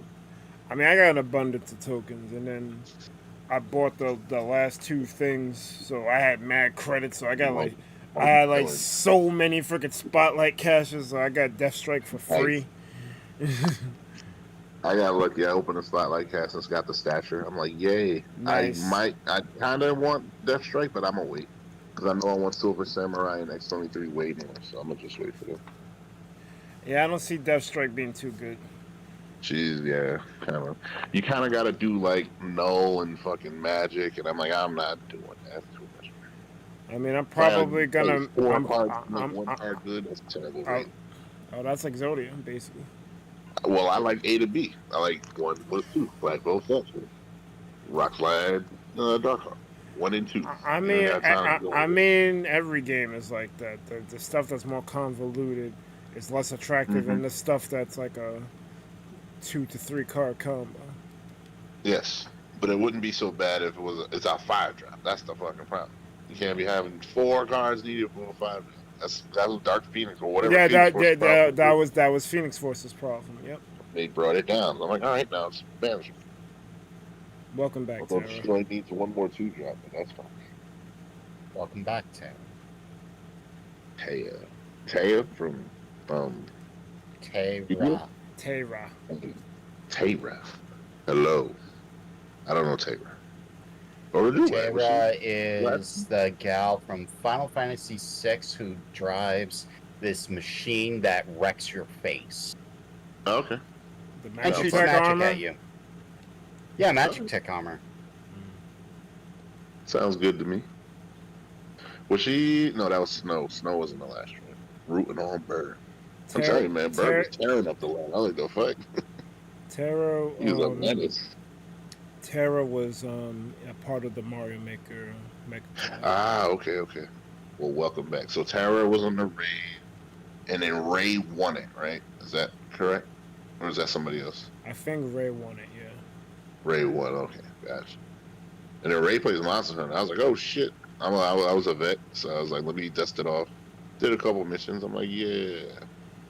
I tried to get her to play while we were trying to get through Rise, but I guess the times didn't just the times didn't really sync up. But I'm glad she at least got to play with you for a little bit. Yeah. She played like late at night, so I'm like, yeah, I was up. It was like after the stream and shit. I'm like, I guess I could turn on the Switch. I'm like, God damn it. She got me in a good mood. I'm like, fuck it. How am I supposed to get here if they got the whole thing sectioned off? Wait, what's happening? What are they asking me to do? Is that the code shit? They want me to go to Chinatown, but they got the whole thing blocked off. Did you go above? Go to back alley. Who's hitting you in the back? Oh no. That is IcebergMike at ThunderPals, and hey yo, it's D. Hello. At the ThunderPals. Speaking of which, I'm D. Party people in the place to be. How are you? Now I have a very, very pertinent question. What is the name? Tara? Tara. Please let us know what is the greatest thing to happen to you today and today only, and just one. We don't want to make anybody jealous. she was loved. Love. She was loved. Yeah, man. That's a good one. Of course, she can. Papa Agron. Wow. Papa Agron. Let That's hilarious. Sarah says hello to you too. Let Wait. Do either of them know Papa Aggro? D might not know, but I'm aware. I know about that's the guy we raid from town. He's like a PokeTuber. There you go. Yes. Yeah. I've seen him. I'm privy. I'll be watching. Don't worry. Nah, because I don't rate him often. I should rate him more often. That's why I said that. I have heard the name. It's been a minute. I haven't caught him. That's the thing. Like when I raid someone, like I either want to raid a low viewer person or someone who I haven't seen in a while. Those are like my favorites, and I haven't been able to catch Papa Aggro.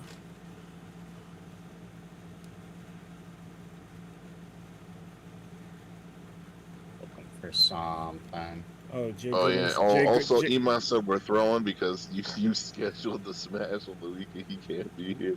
Well, that's on him. That's on him. He brought up the idea, and he knows I like doing them on the end of the month. That's on him. This ain't the first rodeo. I hear friends getting married and shit. That's on you. Who told you to have friends? Hey yo, it's D. That's what the other one is. Yes, I am D.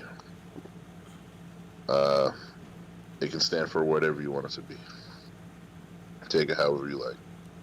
No judgment. Hey, yo, it's Dungeons and Dragons. D ain't I playing will Dungeons say and hello Dragons. so you can see how D will play Baldur's Gate before he plays Dungeons and Dragons. basically. Like, I tried Dungeons and Dragons. I'm just like, it was not a consistent one. see, the problem with Dungeons and Dragons is that you basically gotta write everything. You gotta like make Right. the character. You gotta do these long hour campaigns. Baldur's Gate, Diablo, like there's plenty of RPGs that are just right there that do follow the same mechanics. Let's just go with that.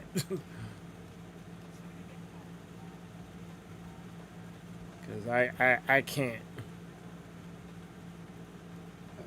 Not to say D&D ain't fun, because I knew someone who played it and it looked interesting, but I tried to get it. Like I bought a player's book. I tried to look into how to do it, and it's just it's too much. If we had like a solid DM and he made it easier for us, then maybe I could consider it. But to like start, one, I'm not DMing, and two, if it's not gonna be simple, then I'm good. It needs to be simple. But I know that takes the sting out of it, because the whole point of it is you create your own campaign, your own characters. So I'm basically asking for a nerfed experience. So I don't want to. I don't want to do that.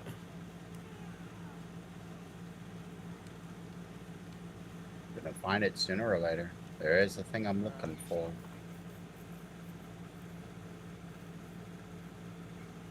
Gonna happen sooner or later. What is Pretzel talking about?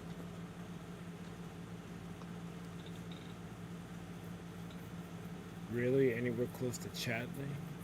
If I may ask? I don't know what he's referring to.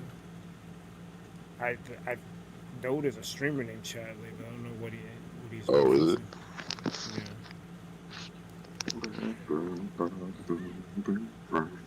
Yeah. Honestly, I don't even know that. I don't even know where she lives. I always thought it was in Antarctica. You don't want to live in Antarctica. Find a better continent.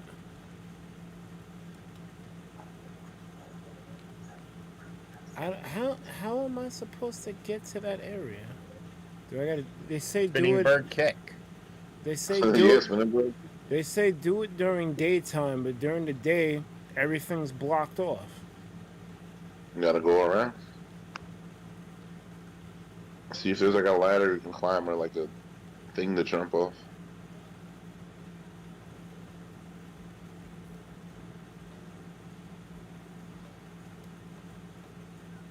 I don't know why they got Chinatown blocked off. Artificial, whatever. It's the same shit in Sonic.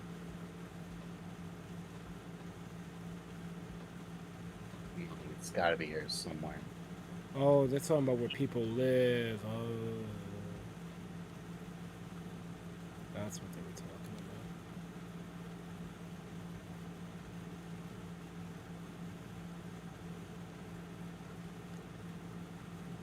I'm trying to... I have no idea where I'm going. I'm trying to look for an alternative way to get to where I need to go, and it ain't working. Because I could change the day to night and possibly get over there, but I gotta talk to this person during the day, so it's not gonna work. No, you gotta do it during the day. So what are they asking you to do? You gotta go to Chinatown, they said? Meet with Lei Fen and Honglu Chinatown Day. But So yeah, there's like a back alley. See if you can find the back alley. Yeah, you There see we go. Here we go, D. I found it. Before even you were Ayo, it's D. I found someone else. Who? Ayo, it's Mo. Who's Mo? Mo. I'm looking at the slip from over 10 years ago. Ayo, it's Mo. I don't know him. I know you don't know him. You weren't on Minecraft back then. Oh, I don't well. think you're on Minecraft. You're not on Minecraft now. So even less of him, yeah. I'm on Minecraft now. Well, the reason why the AO is there because we've definitely gone into channels for raid, and Yeah. it was not a pleasant experience trying to hear D's name being called by somebody. Exactly.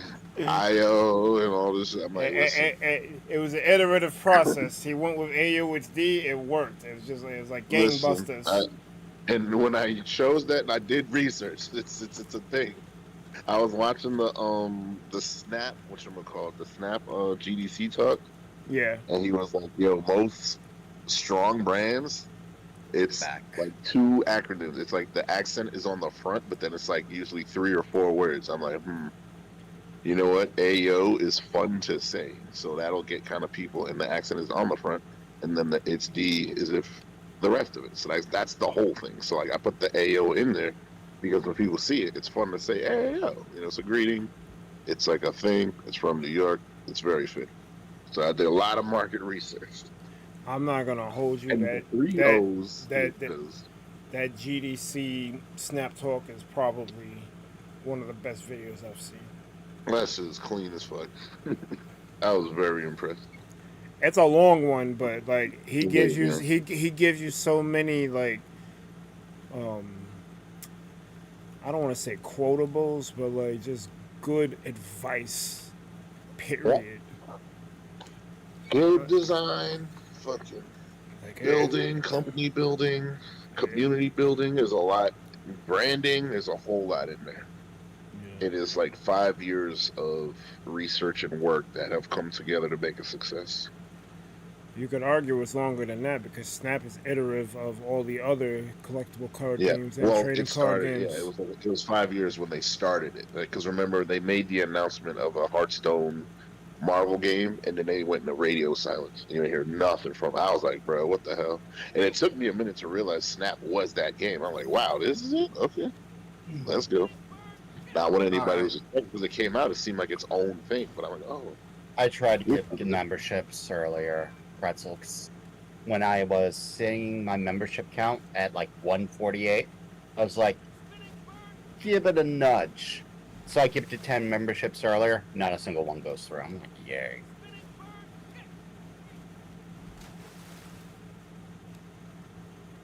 That doesn't work. But every time someone gives memberships, it shows the newest subscriber there.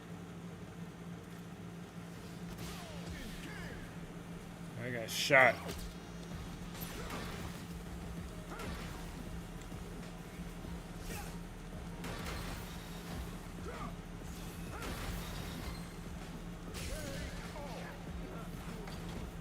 Stupid salesman came out of nowhere.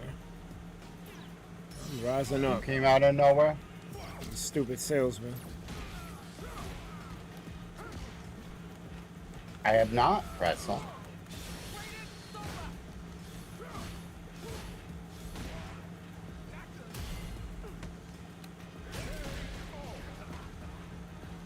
Plus, I wanted to know, is it M-O or M-O-E? M-O. It's very important. No, M-O-E, he's a fraud. He don't shop at Moe's. Gotta go to Moe's. Well, you don't go to Moe's. Gotta go to Moe's. Yeah. Gotta go to Moe's. Yeah. Yo, that shit was so 90s. That shit was straight out of a fucking Nickelodeon commercial. Gotta go to Moe's. Nah, no, I don't. Gotta go to Moe's. Gotta go. Oh. Damn, Models is not a thing anymore. Oh no. It is not. They made some- They closed most of them, if not all of them, down. I'm pissed. Really did. I mean, they were They're wilding with their always- prices, but still. Yeah, no, that's where you got the fucking sports gear and shit. Exactly. I would go there every year before, like, as the school year started or whatever, because that was like half the wardrobe. And gear up. So I'd get my sneaks and I'd grab some, random sweats or whatever. Get the hoodie, call it, got your fresh hoodie on deck. Pizza melts. So I'm reading Gazer's chat, and he's asking Leggers, has he ever seen anyone in the community IRL? Pretty sure he hasn't. Pretzel's answering your question. He's yet to. Maybe he saves up a good amount of money. He could visit with Kumo, or maybe he's answering me. That trip with Middlewise would cost like $770 or $670 and $1,000. That question's been brought up before. I actually would love, and this would take coordination. I'm not asking for it to happen anytime soon, but I would love to meet with a bunch of the people from this community at like a convention or something. Yeah, that ain't happening. Mean with Berg sounds like it sounds like It'd probably be a boring affair. That's why I'd have to be at a convention so there's something exciting.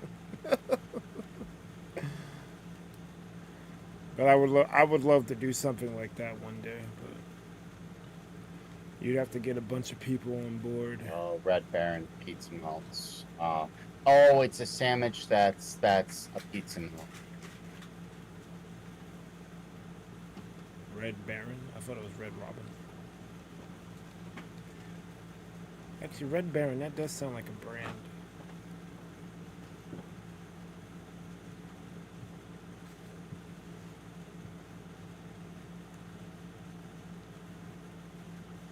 Yeah, so I don't know. I think the elevated areas are behind areas. Like I've been running around trying to find a way to sneak in. And there's really no way to sneak in. There is... Oh, come on. I don't care. Roughest Rider. No, you not. You ain't DMX. Oh, roughest rider, yo, chill. He's like, my dogs bite. I'm the roughest. Man, Eve is rougher than you. What you talking about? Word. Dragon's rougher than you. Yeah, yeah, he is. Dragon had one good song. Fuck it.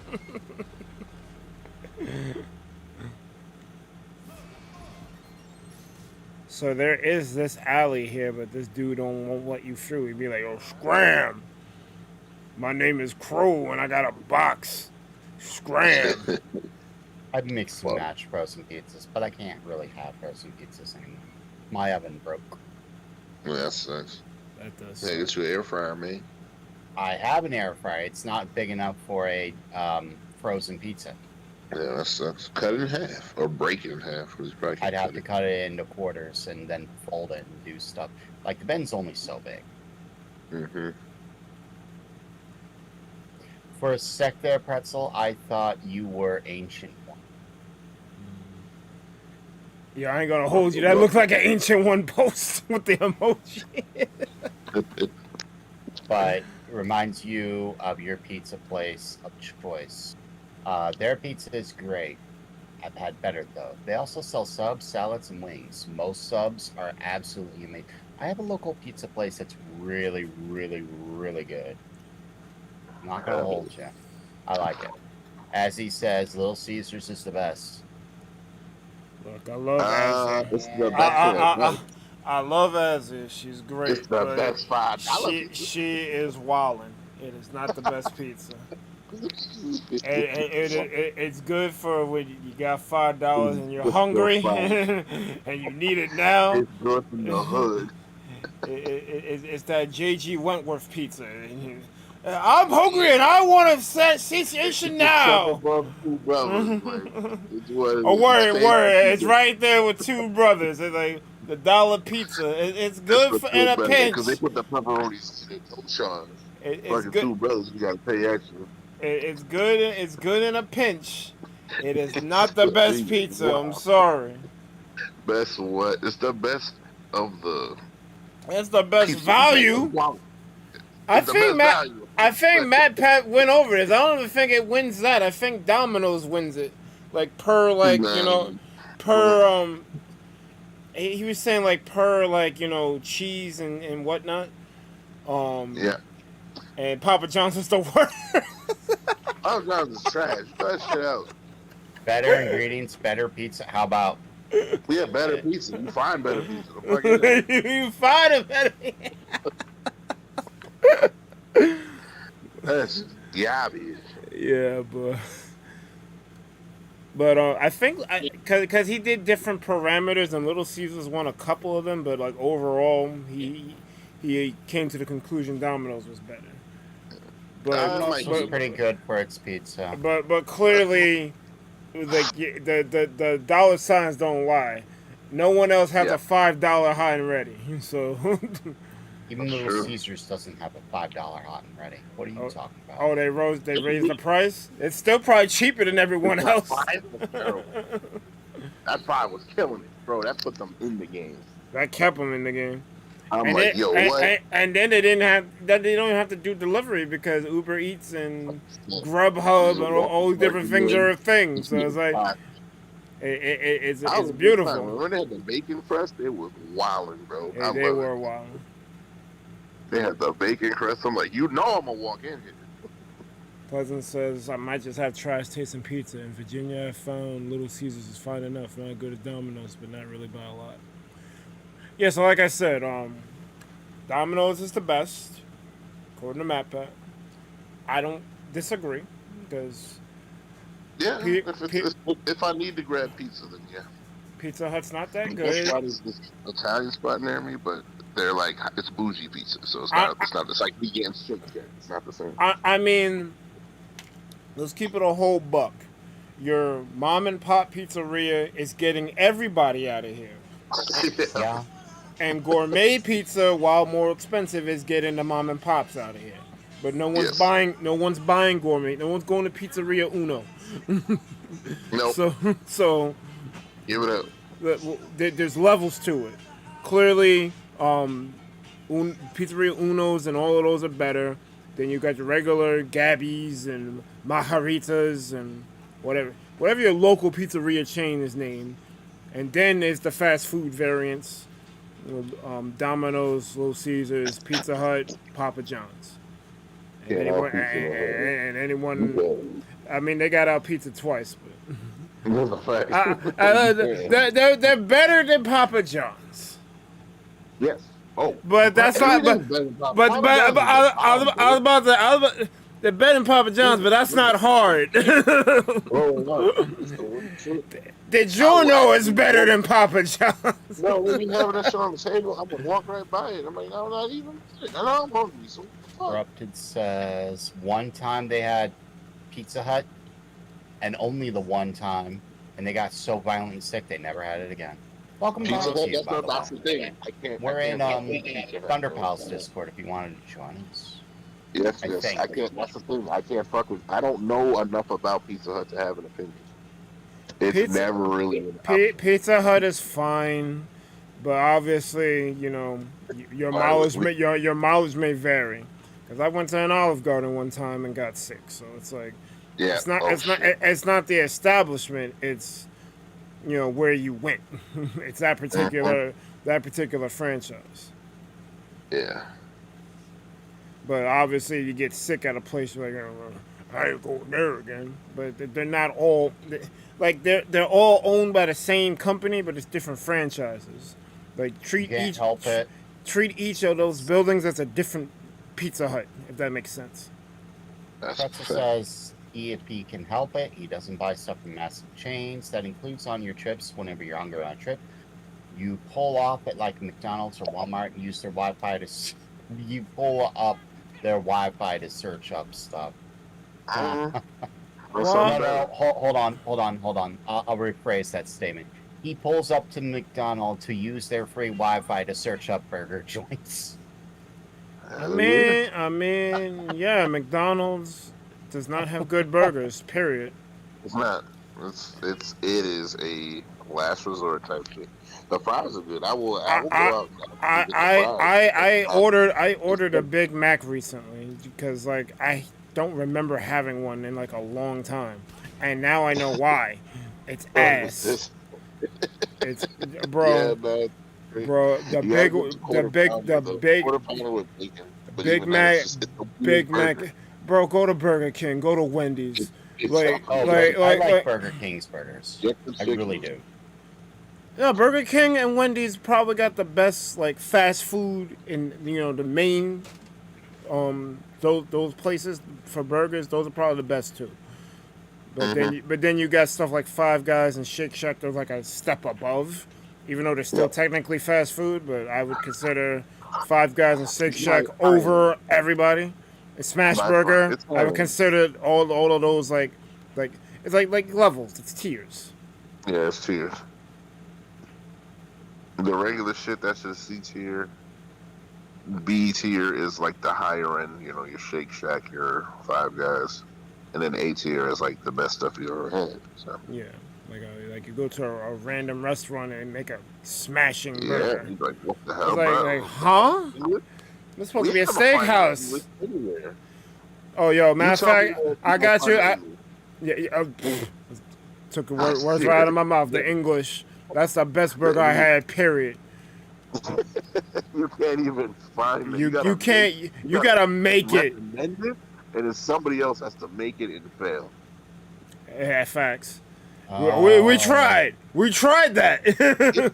So we do. Pretzel Like, will have like, you have to something do this, from this, and a that, chain, and but show. it's got to be a specific chain. If it's not Gordon Ramsay's, he won't touch it. Oh, well, that's Go- true. go- I heard he has the best burger in the world. I mean that sounds like a B or an A tier place. That's what he said. Because his restaurants in Vegas, and he said he has the best burger. He said, just order the burger. That's where I thought that should have been done. That's what I had a bunch of dub-ass burgers. I mean, these burgers ass on the West Coast. I'm like, what the fuck? In and out, bro. I was out. That's You was in and out.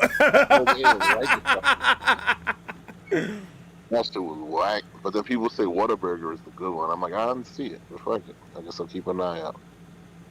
Pleasant says. In and out, I was like, I am not impressed. Pleasant That's says the what nuggets it could be says, worse. Five The Guys. burgers don't taste like burgers. Mickey D's burgers. Yeah, Mickey D's burgers are trash. The burgers don't taste like burgers. No, nothing in McDonald's. The chicken don't taste like chicken. The burger don't taste like burgers. But the fries are good. And the shake is nice, so. The fries and touch Sprite the are the only good fries. thing. I Yeah. won't touch McDonald's fries anymore. Since I got the air fryer, I'm like, never again. Never. Yeah, it's its own. It's not great fries, but they're better. They're good fries. We're talking fast food here. Obviously, anything you make at home is gonna kill most restaurants. No, I'm not saying that. I'm saying with the air fryer, all I'm doing is the same thing they're doing. I take the frozen fries, I put it in the bin, I set the dial for 10 minutes, and I walk away. I come back, put them on a plate, salt them, done. That's it. That's all I'm doing. That's the same thing they do. Yeah, but I'm saving like 10 times. It's like cost me less than $1 to make 3 times what they're charging $4 with, and it's the same fries. I've seen them go to the Kroger's and get their fries because they were out. Well, that's Yeah. what. Yeah, that's well, what- They're not what- supposed to, but they did. That's what I'm trying to tell you. You do it at home, it's just gonna be better. For some reason, it's just better. It's just better. It's just better. It's not always better. Sometimes I'll be fucking. I don't. That's why I don't cook. But it's fine. The only thing I really do is like smoothies. No, That's what we K-Rock do. corrupted does mean pesticides. With a head full of pesticides. man. When you get a commercialized product like potatoes or like from McDonald's, their fries and stuff, They do use pesticides on their foods, unless they specifically say they don't. Or not on their foods, but in growing their foods. Obviously, by the time it hits the fryer, there ain't no more of the pesticides left. They're not out. They're not out here spraying Zevo on their fries. All right.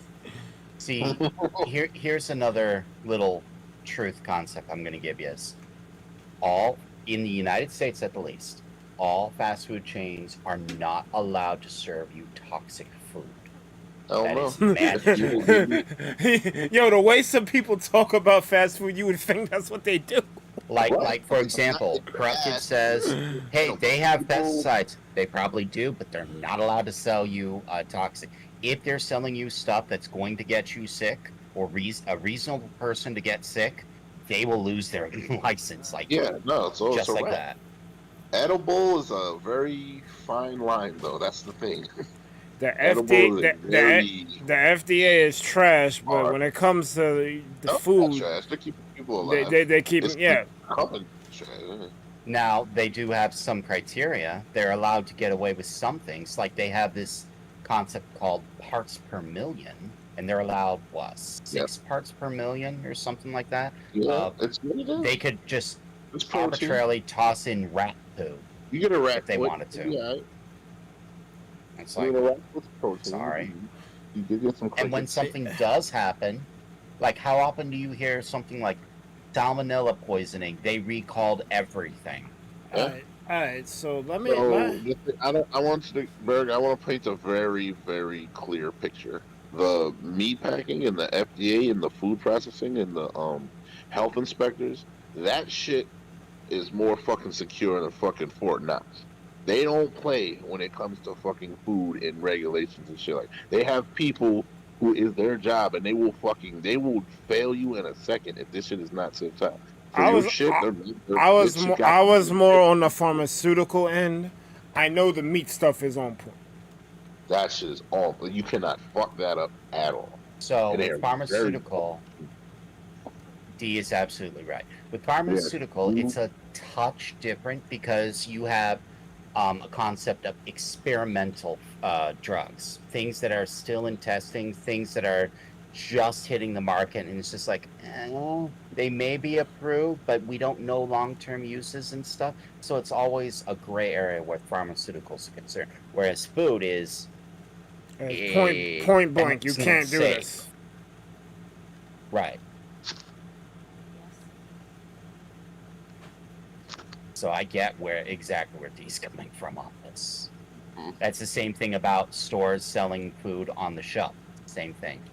They can't sell you something that's going to make you sick. Granted, they can't save you from your own stupidity. Like, I'm not saying doing this. I'm saying if you go to the store and buy a gallon of bleach and it somehow ends in your digestive system, that's your fault. Tide Pods. If you buy a cheeseburger, a frozen cheeseburger from the store, and eat it, and that somehow gave you bleach in your system, that is their fault, and a lot of problems are going to happen because of that. You will catch it. I want to know how I want to know how CVS gets away with keeping expired products on the shelf. They don't try to keep it expired, but if it's expired, it happens. It's hard to keep the. It's just some. All right, so it's a slip up. Some shit just gets by.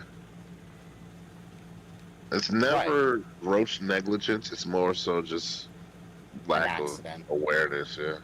Or an employee who glossed over the retail. Mad random shit just be happening. Like in standard thing in because I've worked retail before, so I do know this concept. They have a thing called fronting and facing. When they stock the shelves, they take all the old product and pull it off they're supposed to pull it off the shelf, put the new product behind the stuff, and then put the old product in front and make it look good. So they get the old product out first with the new product. That way they're not selling expired stuff. That's also why when you go to when you go to the grocery store and you get a gallon of milk, the fresher stuff is in the back. That's where I get my fruits. They be having the fruit up in the front. I'm like, I'm going right to the back because this shit about to be whack.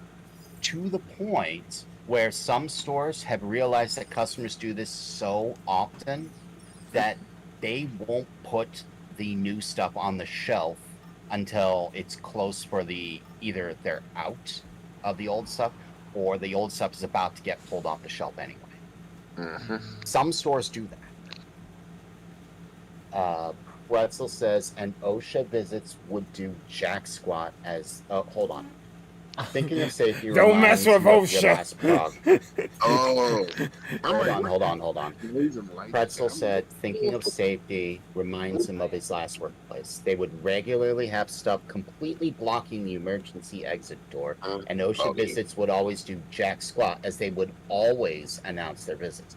What's the point of announcing your visit? That just gives them time to keep it in good shape. Exactly. I don't understand. I wouldn't announce. I would pull up. Random Wednesday. Pull up. Yo, what up? Like, what brings you here? It's Tuesday. Where? What's that? It'd be a shame if you didn't have some fall protection here. It's more so to get your shit in order. I guess it's more so because it's really strict. So if you fuck up, you fuck up.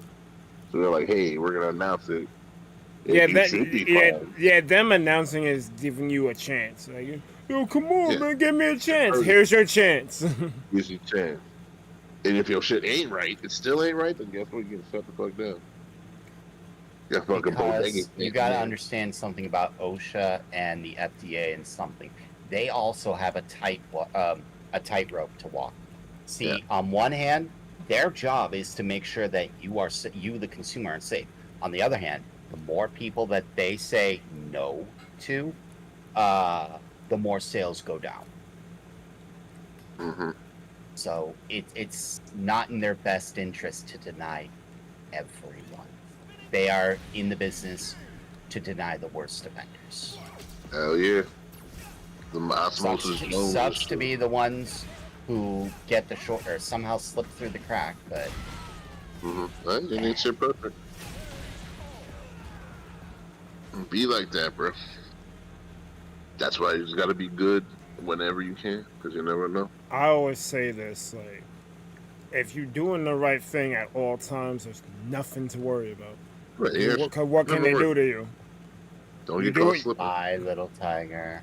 I hope you have a better day at work tomorrow than you did today. That's right. It's not even about slipping. If you're doing the right thing at all times, or at least most of the time, what are you worried about? That's true. Hold on, Berg. So that is a true statement. Let me throw a curveball your way, okay? What's the growing crisis facing all corporations in America right now? People are like, yo, I ain't working here no more. I stayed home and made $800. I gotta come back to this. No, not even that. I'm talking about rising costs around the entire table, so they cut costs. Yeah. They're still trying to make their profit, which now means profits every year, baby. Record profits every year. We gotta double it. Yep. I'm like, how the fuck is that sustainable? Y'all are idiots. It's not sustainable. Y'all it's had like a good year in 2020, and now y'all trying to go crazy. Like, stop. That is crazy because people lost money during the pandemic, but there are people who made money and they still want to make even more money. Like, bro, you got lucky. You should be at a loss right now. Record profit every year, baby. And they're just literally cutting just to try to make it happen. I'm like, this is stupid. It's crazy, though. But that's what happens. You got fucking stupid leaders. And literacy for the public being lower than it's ever been. Yeah, that and greed. It's not good. It's greed, baby. Record profits. You got people you better release the magic sets, bro, every 3 months. Bro, it's already spoiler season. We just had Lord of the Rings. Yeah, I'm good. Spoiler season is out. I'm good. You know what? Guess what? Oko's coming. Don't even worry about that coming, bro. They just had Lord of the Rings. They just had Commander Masters. And now they're already on stage. What the fuck was in Commander Masters? Nobody knows. Yeah. That shit was like a month. Sarah, Pretzel's quite right. Americans like their sugar Yes, they do. to the point And where here's a hot take. everything Sugar is going to actual have fucking more poison. sugar and more salt than, anywhere else in the world. The thing is, people don't want. This is a hot take, and nobody really wants to admit it. But sugar and cocaine are not that different. They're not. That's sugar's thing. It's not that different, but people just say, "Oh, it's in lollipops." Hey, no. Hold So on, what hold is on, the hold on. body? So you're telling me sugar is legal cocaine? Yes.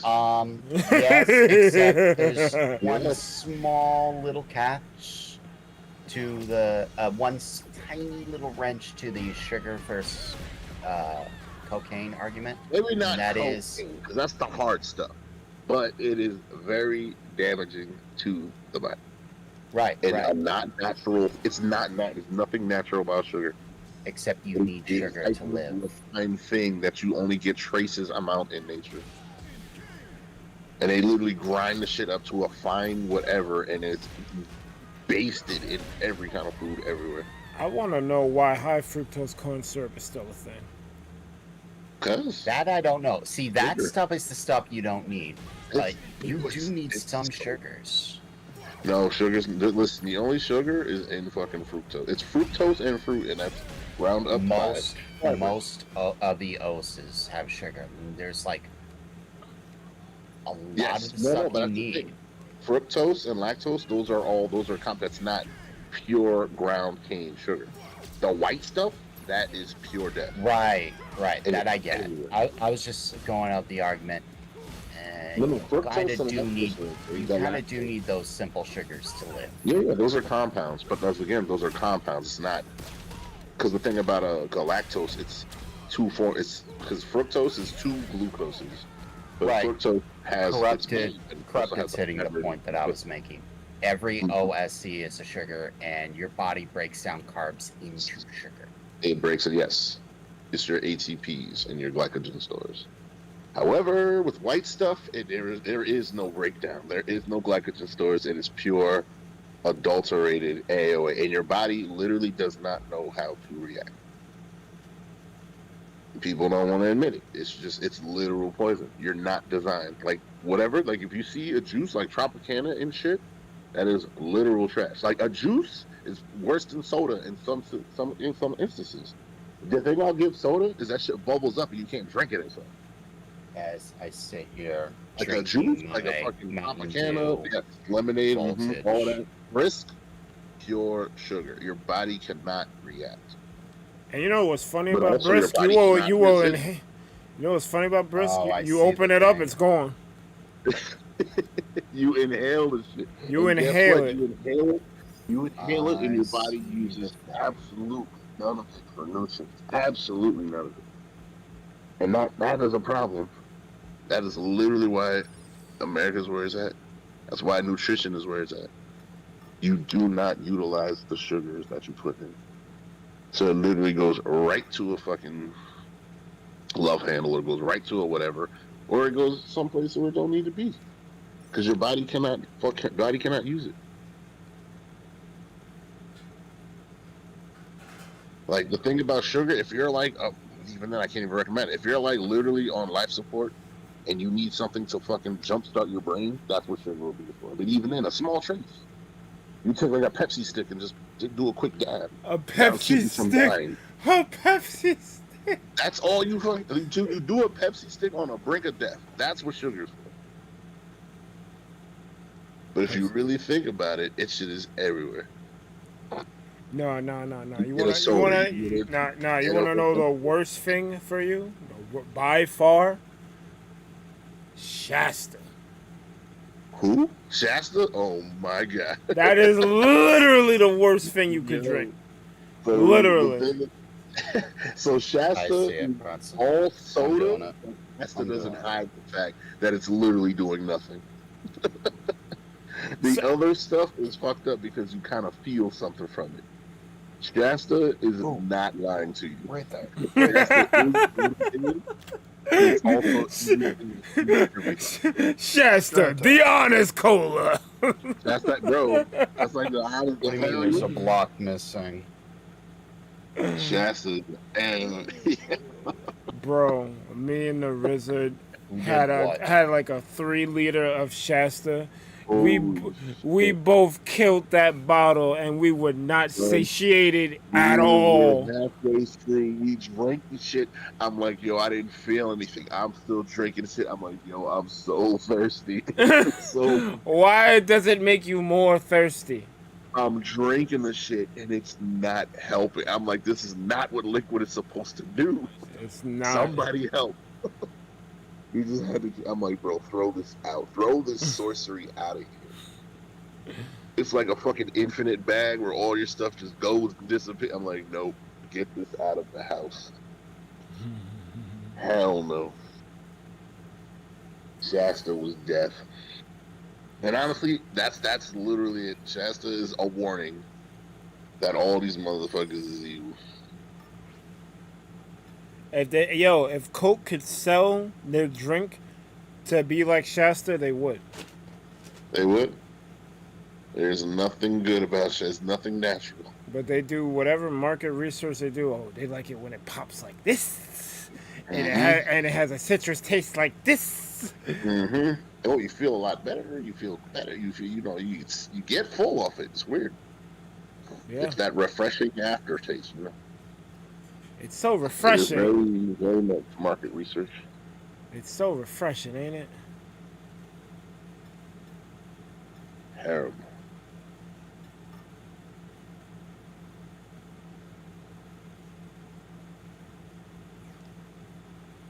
Yeah, but they want me to go to this mission. Wants me to go to Chinatown. I can't go to Chinatown.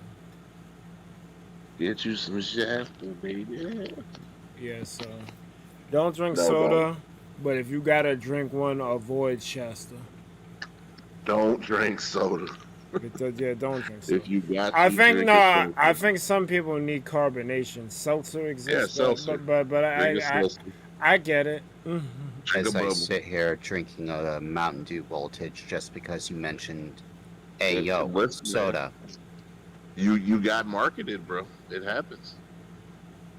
Yeah, don't drink. Something triggered that and reminded you, and you saw it, and you got it because it's what it is. Don't drink. Predatory. Mainly because it's predatory- cheap canned drinks Yep. that I have sitting in my house. Yeah, it's in there. It's like, why not? It's right here. Don't drink. Soda. Whereas otherwise I drink Kool-Aid. Mm-hmm. Remember, sugar don't lie. Your body craves it. It don't use it, but it craves it. So to your point, there's an actual episode in what was it? King of the Hill.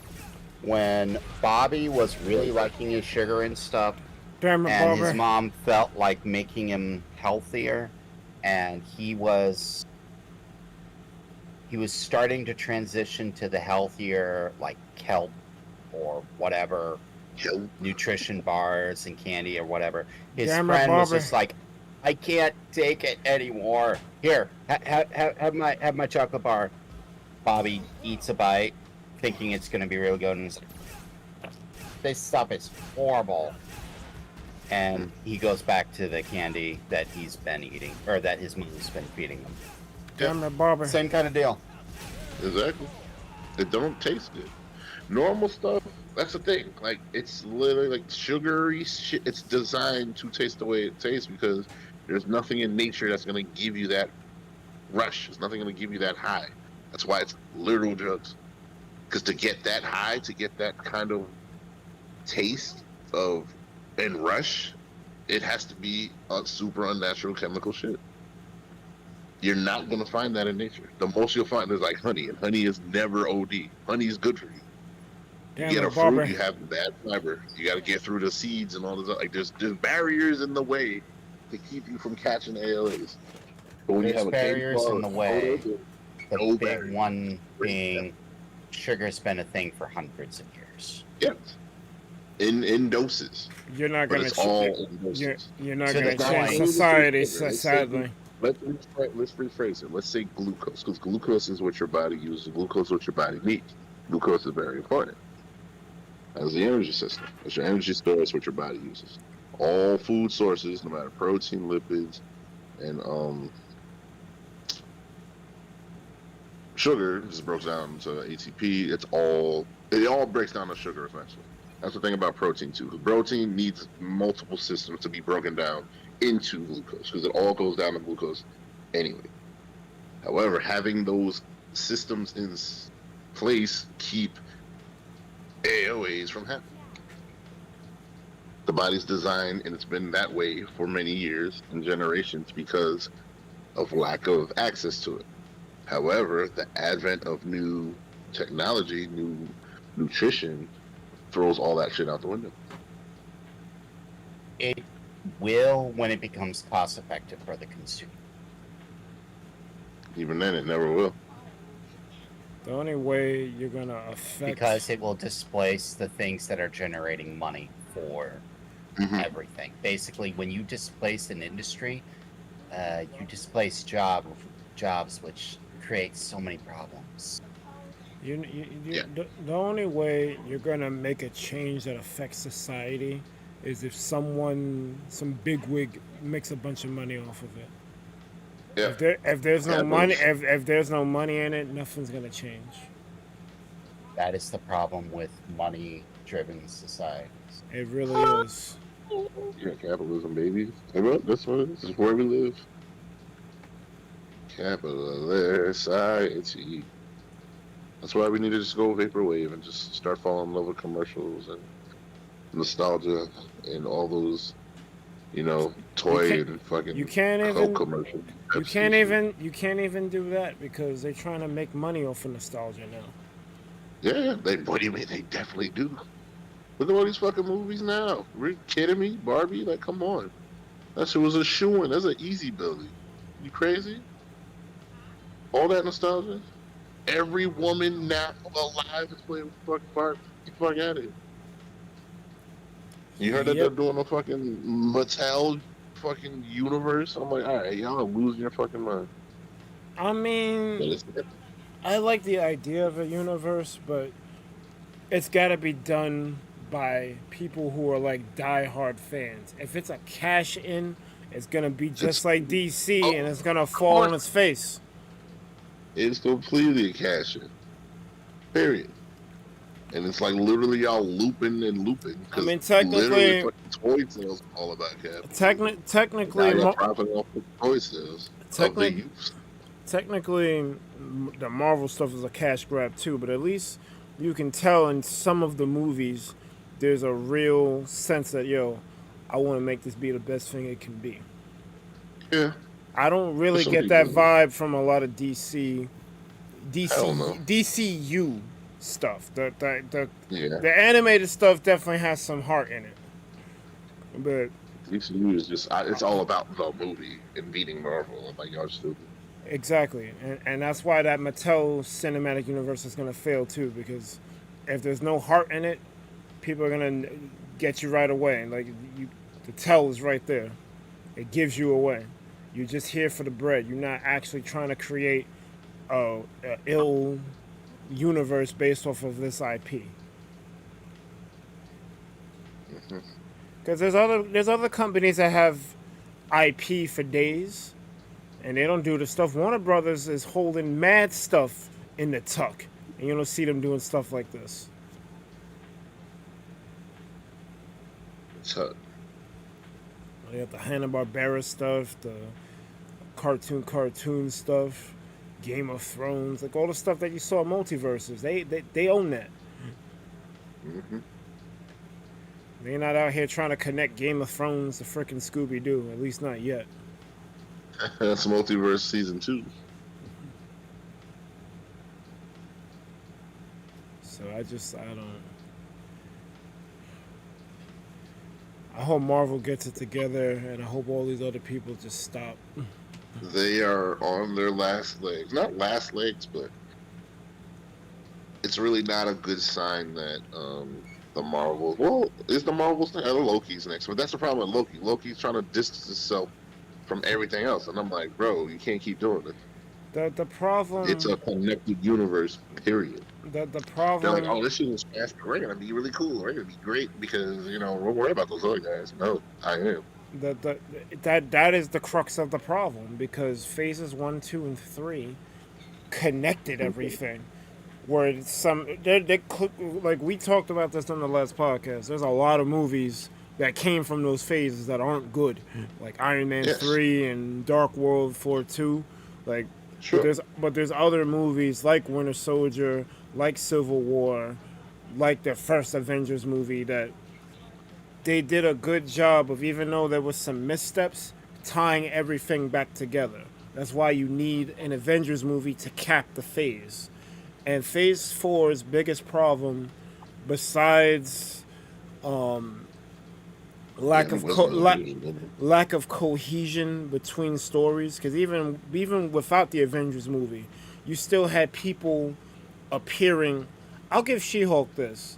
She-Hulk probably had the most outside She-Hulk appearances than any other Marvel show or movie. Yep. They were kind of pointless, but at least they tried. A lot of Phase 4 didn't have that, where other people were getting their start in a different series, and then they get a series later or a movie later to delve into their characterization even more.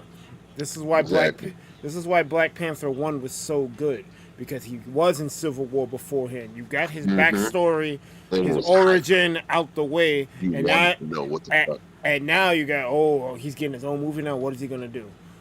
Right. I can't wait. And Phase 4 didn't have a lot of that. None of that. And then Actually, they didn't. Trying to make all these new people. And then they didn't have an Avengers movie to tie it all together. Mm-hmm. That is the problem with Phase 4. We can't talk about Phase 5 yet because Phase 5 isn't complete. Phase 5 has some duds like Marvel's, because I don't think it's going to be good, and Quantumania. And you could even argue Wakanda Forever, even though I like that movie. No, that's fine. I like Wakanda. Like, Wakanda Forever at least sets up shit that I care about. But, Kinda. it's gonna... They got a lot of work ahead of them. Because they got to make Phase 4 make sense. Because instead of just making Phase 4 make sense with an Avengers movie, they now have to make an Avengers movie that makes Phase 4 and 5 make sense. Yep. That's even more work. It's a lot of work. They can do it. They can do it. Because I would say one advantage of them not bringing them together and making a bunch of different stories with different starts and ends means that... Yes, you do. The advantage of that is that you're showing that the universe isn't just the street level stuff or the cosmic stuff. There's stuff happening everywhere. You got the Eternals, you got Loki going through time, you got Hawkeye doing whatever the hell he was doing. I don't know, man. Did he retire? Like, it's fucking... Look, him with Jeremy Renner withstanding. All of these different stories, even Werewolf by Night, they're establishing that this universe that we're in, there's a whole lot of facets to it. That's an advantage that they could turn the disadvantage into an advantage if they wanted to. I always argued that was a good thing, that so many different things. If you're in the multiverse saga, the universe should have a bunch of different things going on. The problem is they didn't tie it together. They can, it's still not too late. They can do it with Phase 5. It's just going to be harder to do since you got a lot of moving parts going on. And I wouldn't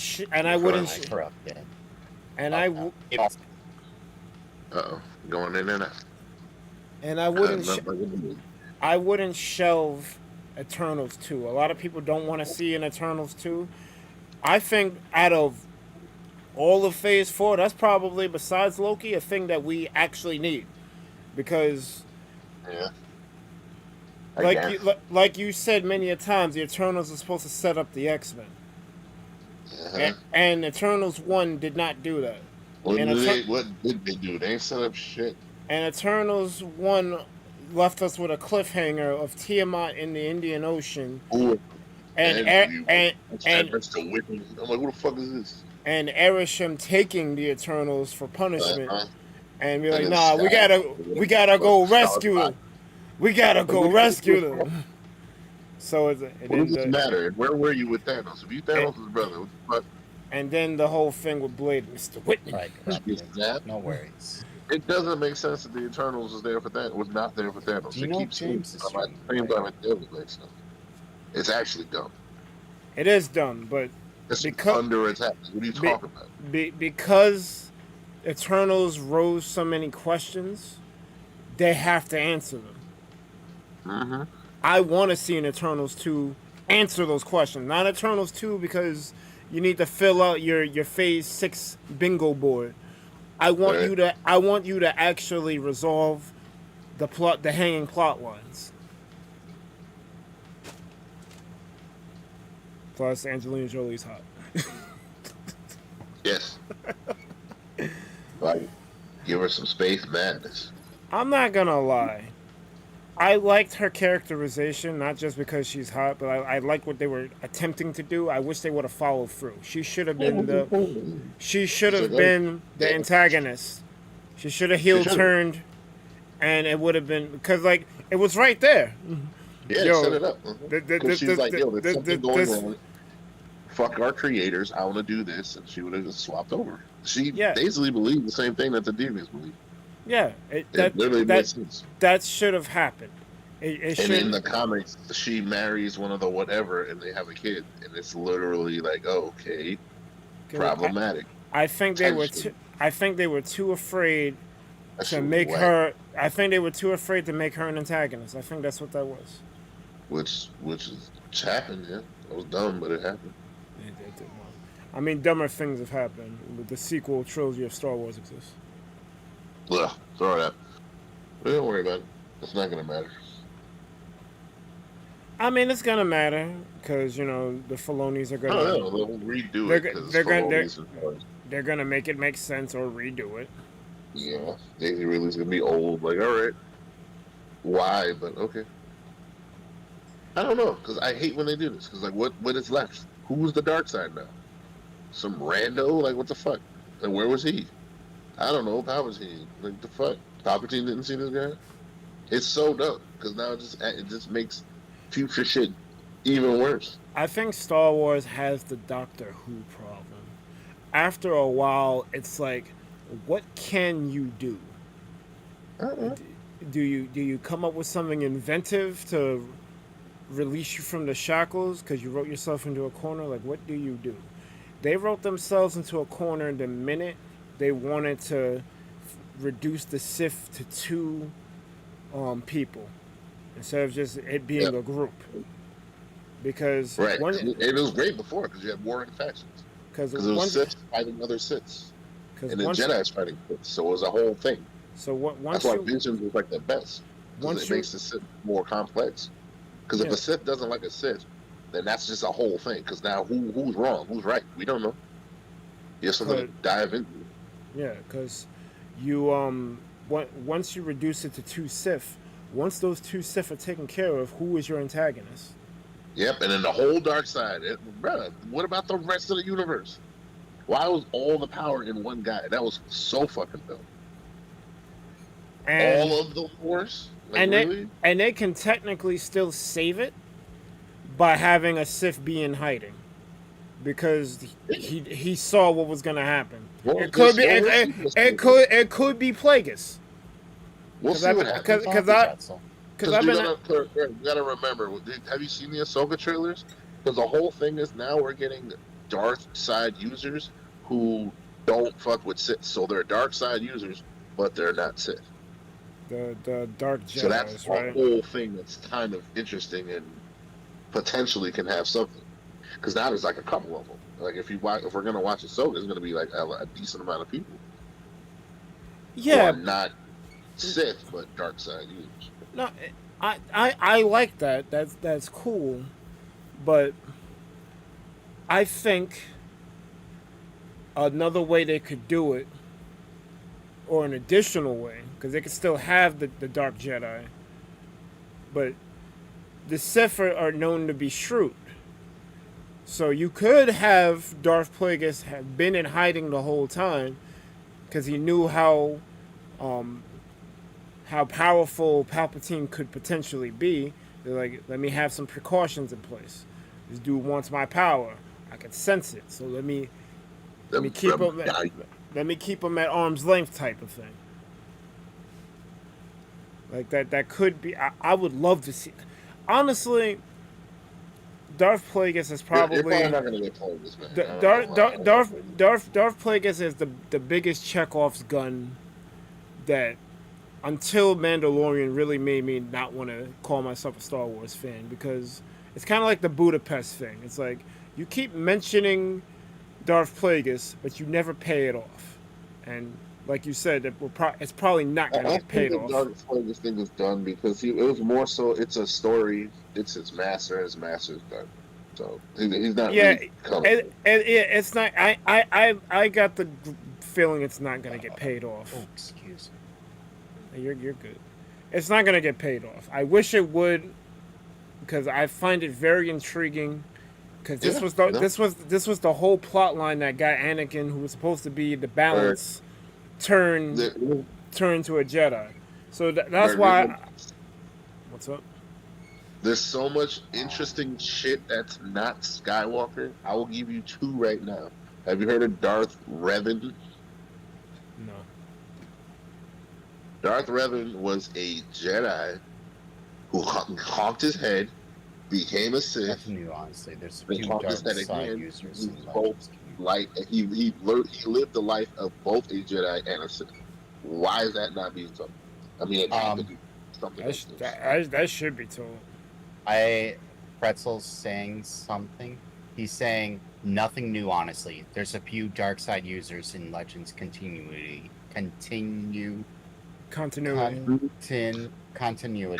Yeah, weren't Sith. Yeah, clones and shit. So. But the thing is, and also, Bert, here's another one, completely random. There was a Sith who did nothing evil. He just used the dark side to have a nice life.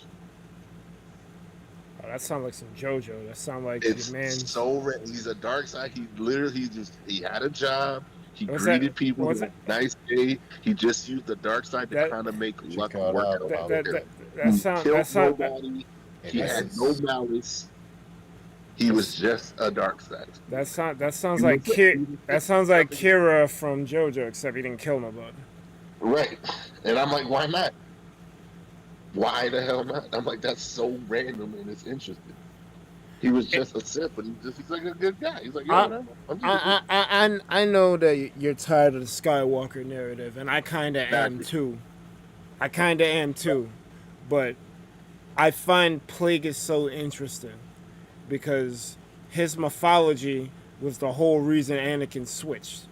I want to know more about this guy. Like, was he real? Was he fake? Like, we don't know. It's just like it's left for the fans to like kind of figure out type of thing. I wanna know his backstory. I don't really care. I'm exhausted on the Skywalkers too. I don't care about Rey. I don't care about Kylo. I don't care about Luke. Well, I care about Luke a little because Mark Hamill's awesome. But I'm kind of done. You had 9 movies. It's time to put the spotlight on someone else within the universe. That's why I like Andor so much, and that's why I like Mandalorian so much, because it's still Star Wars, but it's putting the spotlight on someone else. I only bring up Plagueis because it's my Budapest for Star Wars. It's like, bro, are you going to talk about this? No? All right. Bet. My bad. You're right. Just a fun, goofy thing. Don't worry about it.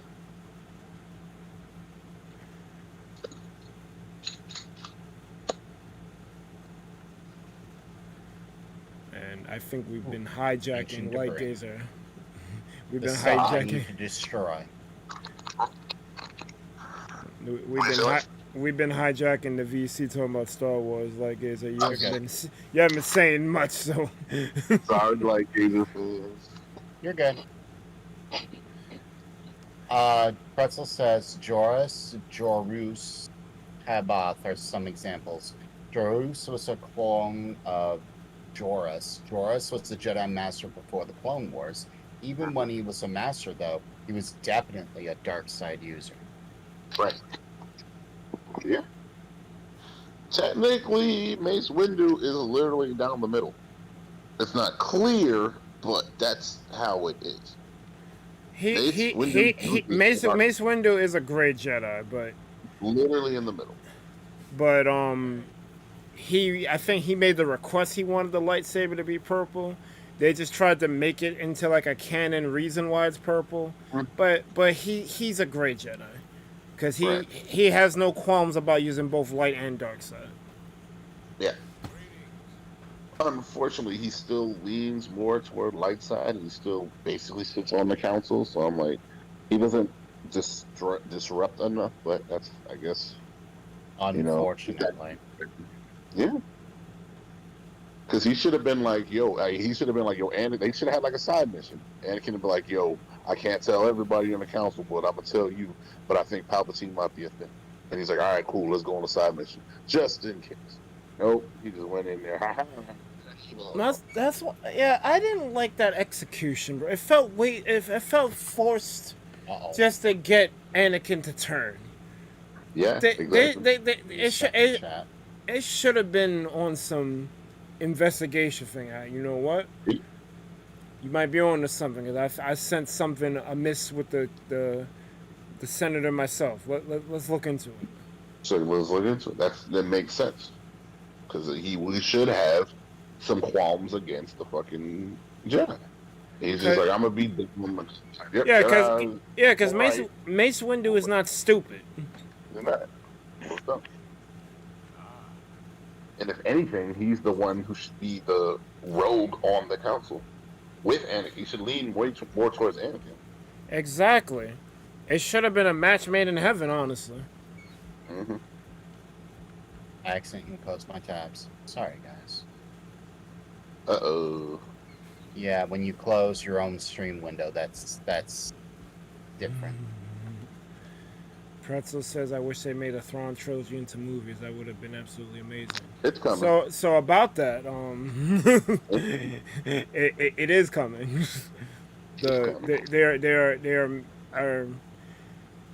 Dave Filoni is number one, but it's coming. Honestly, the Thrawn trilogy should have been the sequel trilogy, but we have a lot of ground to cover, and it's basically what it is. Filoni is trying to make it all make sense because he is hard carrying. Because I'm gonna keep it a whole buck. Even though I'm kind of happy that Disney bought Lucasfilm, because George Lucas was kind of wilding. The evil you know type of thing. We didn't know what Disney was gonna do, but George was wilding, but Disney was kind of wild even further because I don't think George Lucas would have came up with the stuff that we seen with the sequel trilogy. You have to remember something else too. It's the Star Wars has the same problem every other film industry and everything has. They exist to entertain them. They're trying to make everyone happy while maintaining their own story. The problem with that is I forget where I was going with that one. I do know that was one of the points. I forget the others. I hate my life. I think I'm like Acer. I mess up. Sorry. I think what you were trying to get at is that they're trying to juggle they're trying to get the bag while making everyone happy and then also doing what they want to do. Because they clearly did whatever they wanted to do with the sequel trilogy. No, you had 3 people, or you had 2 people fucking bickering. That was the fucking. You had 2 people trying to do what they wanted. I really hate that. Episode 8 and 9 was a result of a pissing contest. He's an idiot. You should just stuck with this shit. Like, really, take your time. I'm gonna hand the reins. Why are you handing the reins? And you a mystery box man? I feel like don't fucking thing. Let alone you a mystery box man was already a terrible idea. And was it Shyamalan who directed it? No, it was J.J. Abrams. Oh, J.J. Abrams, yeah. Yeah, J.J. Abrams should have just took his time. Just take your time. It's the same thing with the Pokemon series. They should have just taken their time. We didn't need a Pokemon game every year. Really didn't. I know you got to move the needle. You got to make that bracket profit. But we really didn't need that. Because you diluted it.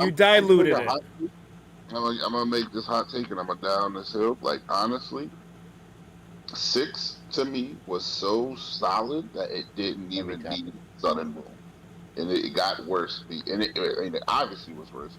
But like the time span, not enough time went by for Sun and Moon, let alone another game to come out. 6 had most of what you needed in a game. Especially startup competitive.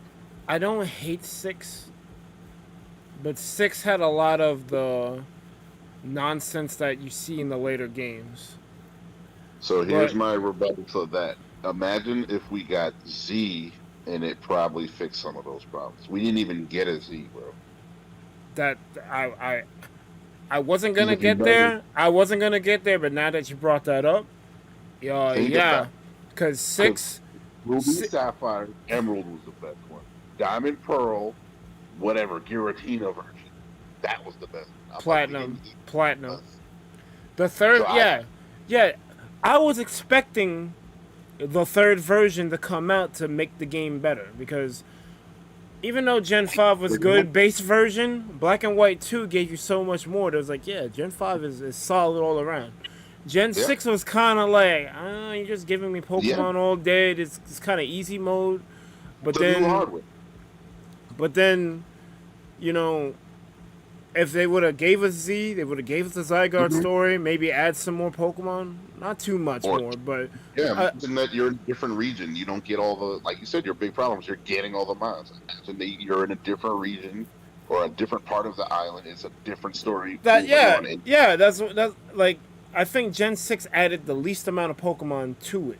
Some people think that's a good thing. I'm not too certain about that. That's not good. It wasn't because it was so little. It was like under 100. It was like 100. It's like, bro, like the first game gave you 151. Like, what are we doing? The first game actually gave you more than that, but they had to cut them and put them in the sequel. I'm pissed because some of them cuts. I'm like, bro, imagine if these were fucking still a thing, man.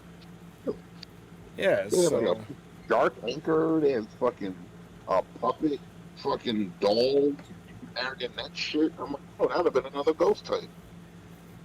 They had fucking dragons. I'll still never forgive them for getting rid of Coburn. What the fuck is Coburn?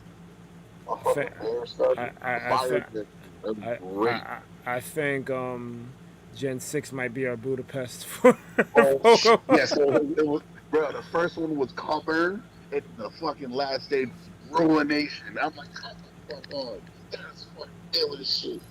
Ruination? Bro, that's bars, come on.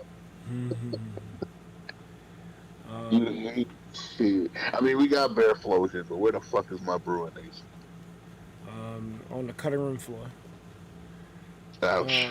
Pretzel says, although they would have needed to have a ton more CGI if the 3 main characters are only 10 years older than that during ANH. I guess he's referring to Thrawn stuff.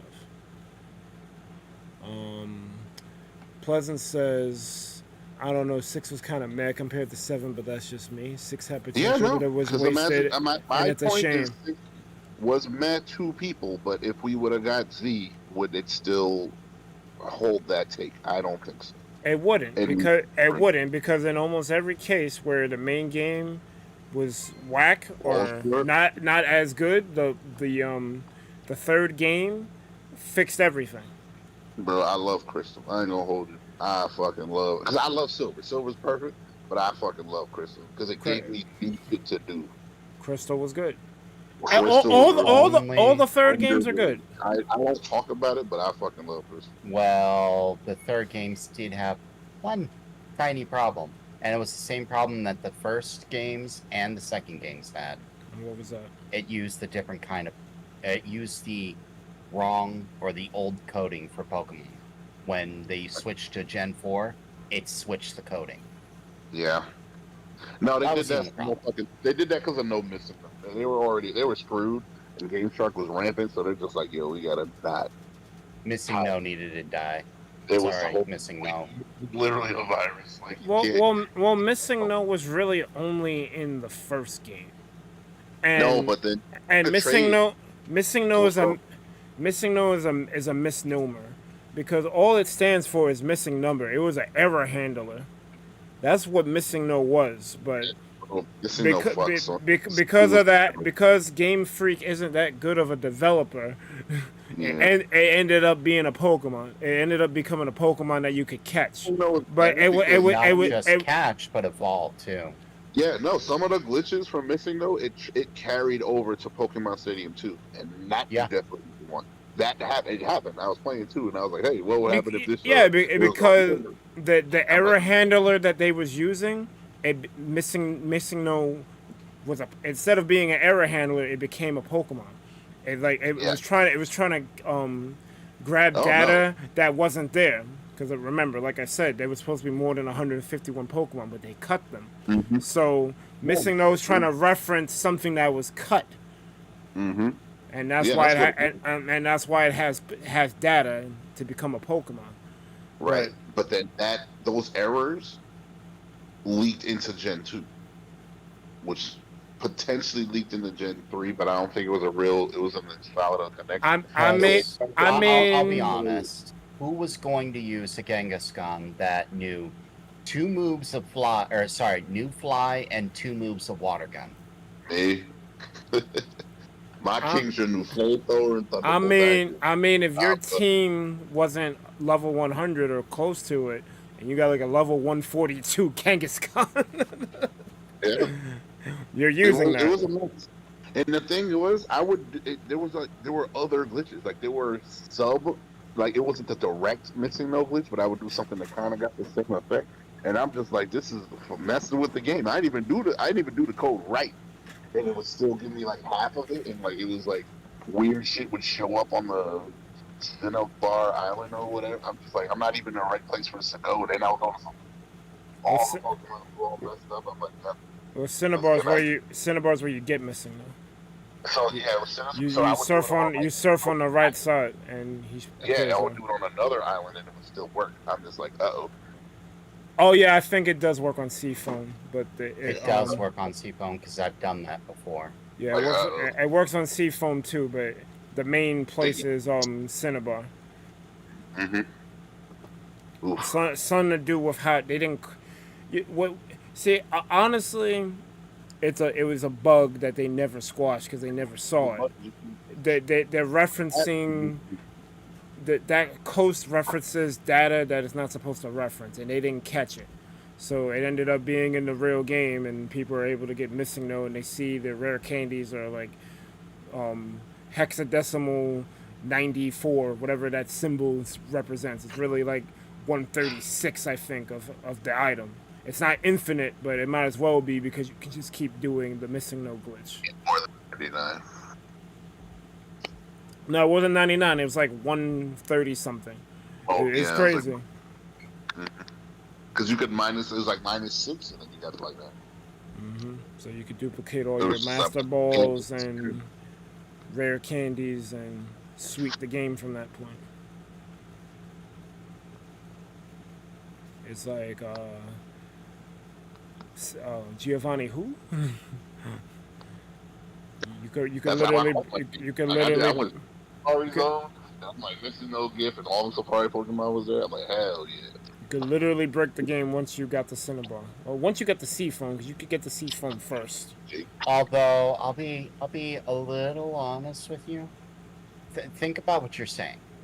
You're breaking Pokemon, a game that was like easy. Unless you were like really competitive, no one cared. What are you going to do?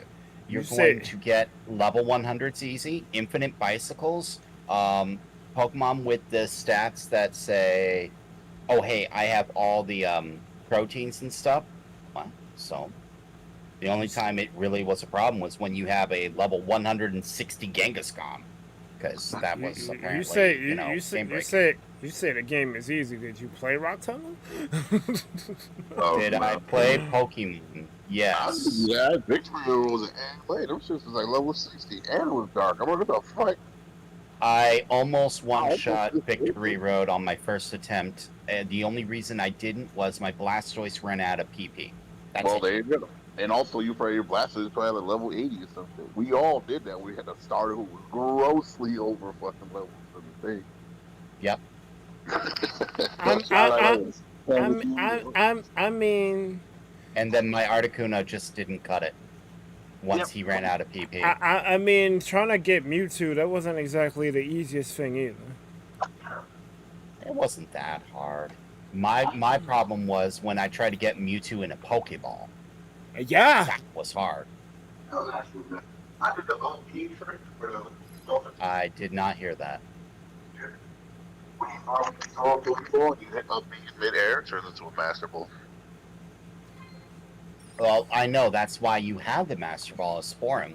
But when I learned that the later gens would track what Pokeball you caught it with, I made it a point to catch everything in a Pokeball. Yeah, because it looks ugly. When it's not a Pokeball or like a special ball, like a Beast Ball, whatever, it looks ugly. I don't use Pokeball and Luxury Ball. I can't. Well, it wasn't for that. It was more swag. Like, Pretzel says they could have picked some of the Yuzon Vong books to make into trilogies. Even the first one where the main characters see them would be far enough to use it into a trilogy.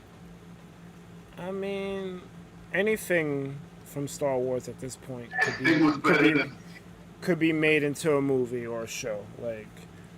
Like Star Wars is good.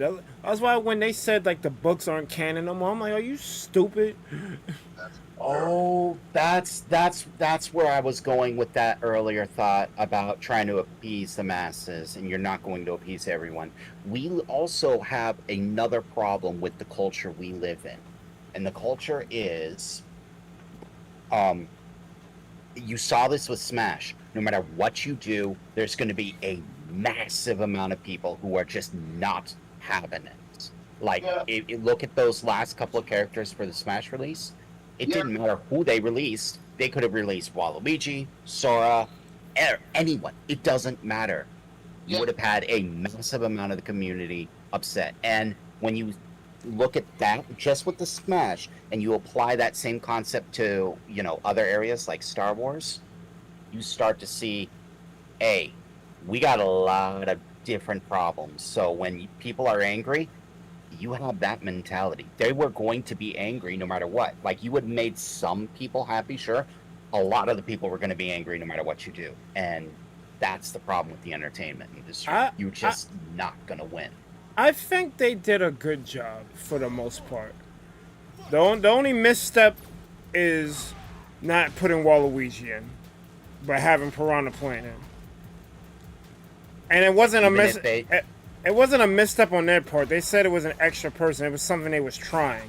It wasn't a part of the fighter passes, which is cool, fine. You doing some work. It's like, oh, it's not a bug. It's a feature. We got it to work. But having a regular enemy be in the roster before a main character, and some people want to argue that Waluigi isn't a main character, and I'm like, all right, yeah, I get it. He's a tennis doubles character, but like, come on. Everyone recognizes him as someone who could be good for the game. And don't say that he doesn't have a moveset, because plenty of characters... Like, Phoenix Wright was put into a fighting game. So I don't want to hear it that a character can't be in a game because of what moveset you're going to give him.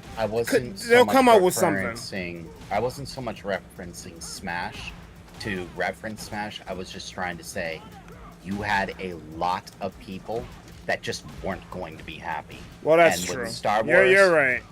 You have a lot of people who aren't going to be happy. Marvel, you have a lot of people who just aren't going to be happy. It doesn't matter what it is. You got Final Fantasy. They came out with a good game. A lot of people aren't happy, and it's You see this everywhere. That's where I was going. Like, you got to take a position. You can't make everyone happy, so be bold. Right. I mean, I get you're not going to make everyone happy. That's normal. What isn't normal is when that not going to make everyone happy turns out to be more than half. Oh, yeah, and it's expected to be more than half. Like, hey, we're going to come out with this game. Let's pump out all this number. More than half of everyone is just going to hate it. Yeah, bad game is bad game. I mean, yeah. Because Final Fantasy 16 is a bad game. I can't speak on it because I didn't get to play it yet, But again, I'm only referencing it. It was like you saw that in Smash. You saw that in Pokemon. Granted, Pokemon had other flaws. You saw that in Star Wars. You see that in Marvel. You see that in everywhere. And I'm just like, this is a growing concept, and it terrifies me because how are these people going to make money when everyone's hating them? There's no making them happy anymore. I think the problem is, at least with like certain things like Pokemon, it's a AAA franchise now, and Game Freak wants to run it like it's an indie property because they don't want to have a big studio. I think that's their problem. They need to get off the fact that, like, this isn't 1996 no more. Like, you're not the 10-man company you were. You're doing big things now. You have to adapt. You have to iterate. You can't... They couldn't even work on the remix for Gen 4. They had to outsource it because they don't have the people. Like, that's crazy. And then you're working on 4 games at the same time, and you're stretching yourself thin. You're dealing with the crunch. It's like, what are you doing? Hire more people.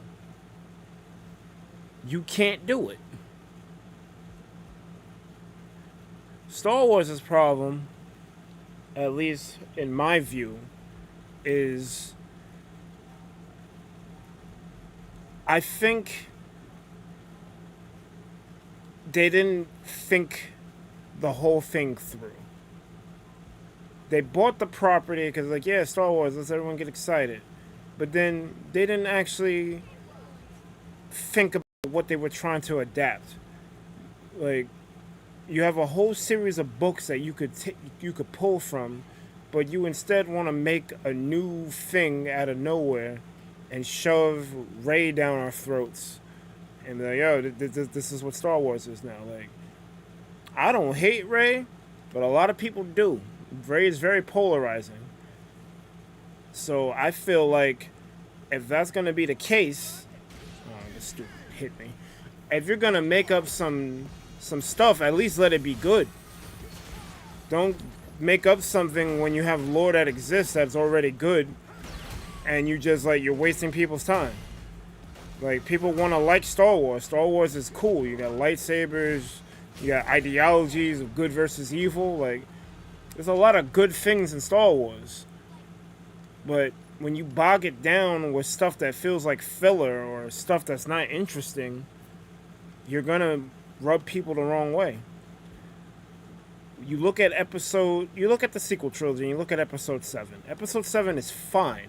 Force Awakens was a good movie. But you follow it up with Last Jedi, which is a departure from the stuff you set up in 7. It's like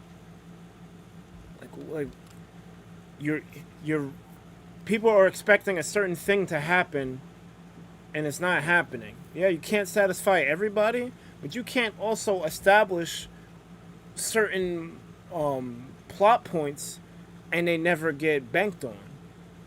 We'll go back I have a case in point example for you're not going to make everyone happy. Terra is not happy that Cloud was made Smash before Terra. Cloud wasn't originally on a Nintendo console. It was a game to showcase characters on a Nintendo console. All right. Case in point. Her name. Oh, hold on. You got to remember who's saying this.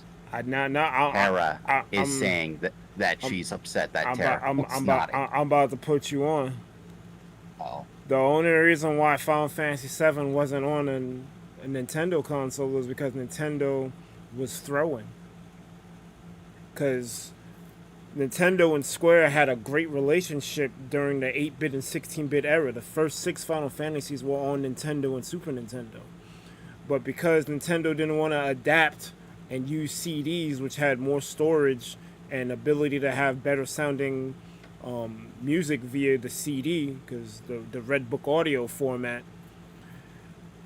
Square was like, you know what? Peace out, Nintendo. We can go over to the Sony real quick. And that's why Final Fantasy VII was on PlayStation and not on Nintendo 64. It was supposed to be there. Nintendo threw. Nintendo messed that up. Now, Not arc. now, I see where you're going because you're a big fan of the character, but when you think of Final Fantasy, the layman, People. the layman, not you, not me, the regular video game fan, when they think of Final Fantasy, of the guy with the big sword and the girl with the huge knockers first, and everyone else second. unfortunately, Final Fantasy VII is probably the most popular Final Fantasy out of all of them. It is unfortunate. Are there better Final Fantasies? Probably. I think 10 is better than 7, but that's my opinion. You think 6 is better than 7. That's your opinion. The general consensus is that 7 is the best one, or at least the one that comes to mind first when you think Final Fantasy. That's why they picked Cloud over Terra. That's why they picked Cloud over Yuna. That's why they picked Cloud over Lightning. It's unfortunate. I was pissed when frickin' in Kingdom Hearts 2 when they finally gave me Yuna. She was a pixie. Like, why couldn't I have her be a character like Cloud, Squall, Yuffie, Titus, and Waka, Selphie were? Why couldn't Yuna be a character? Why she had to be reduced to a pixie, along with Riku and Pain? Like, I'm like, bruh. But this is what happens when it's time to make the adaptation. They're gonna go for what's popular. And Terra's a cool character because she's a Esper who can use that Magitech armor. She's pretty damn badass, but not badass enough, unfortunately. And you hate to see it.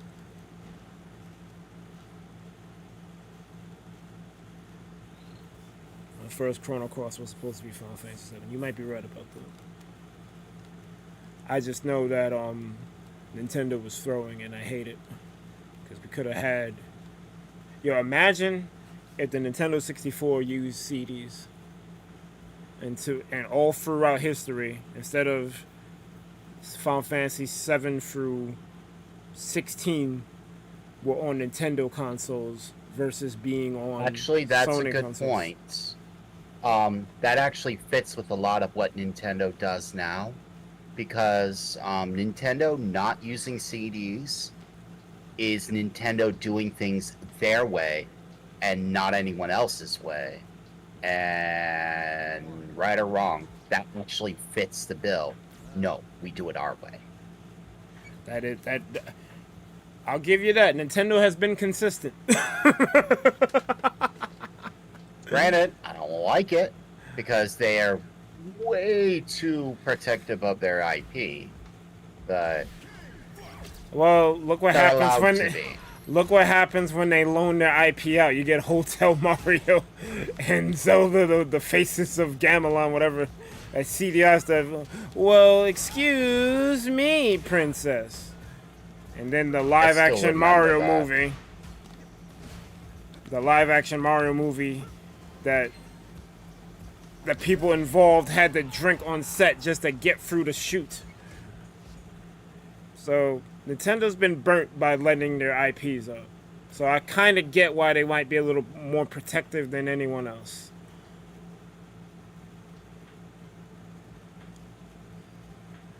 Iman says you've never seen a fully built Terra in 6. She's quite badass. Look, I'm not shitting on anyone's favorite Final Fantasy character.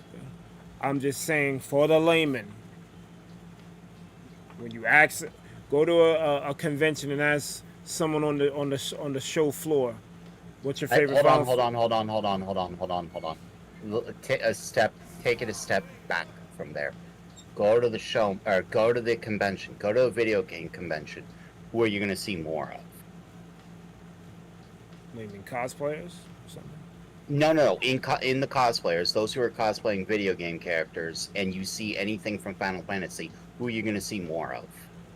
Probably characters from Final Fantasy VII. People from Final Fantasy VII. You will see stuff from the other games.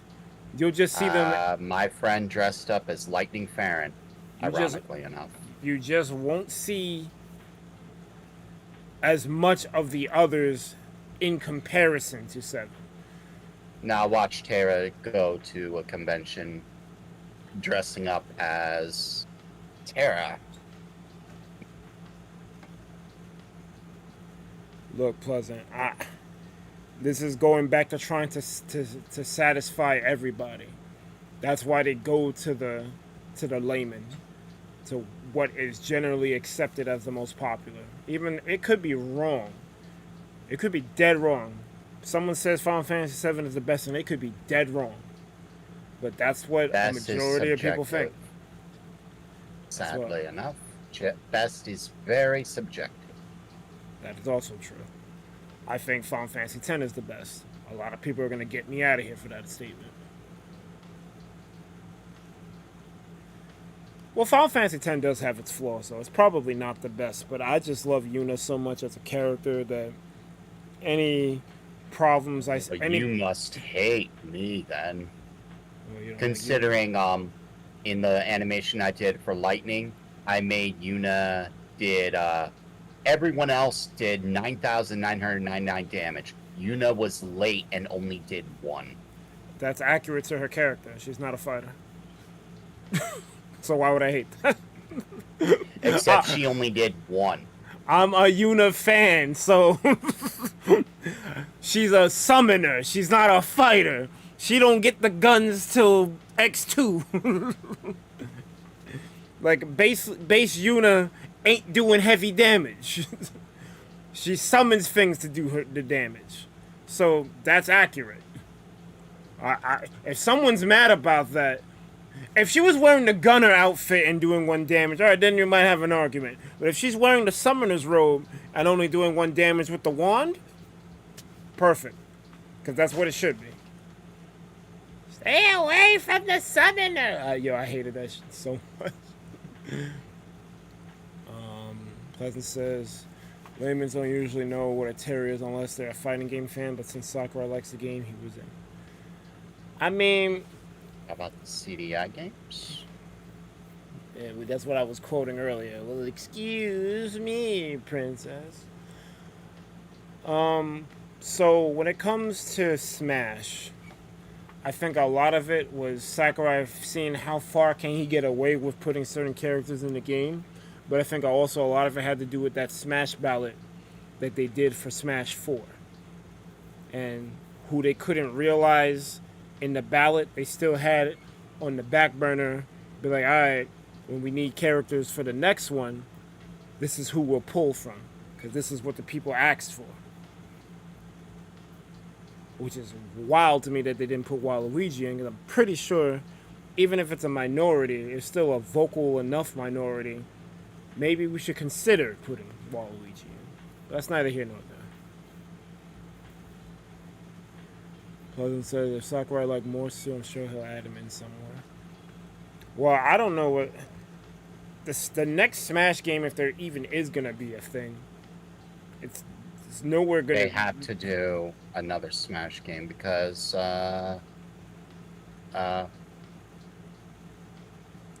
They do, but it's not going to be the same roster. Nowhere near what we got in Ultimate.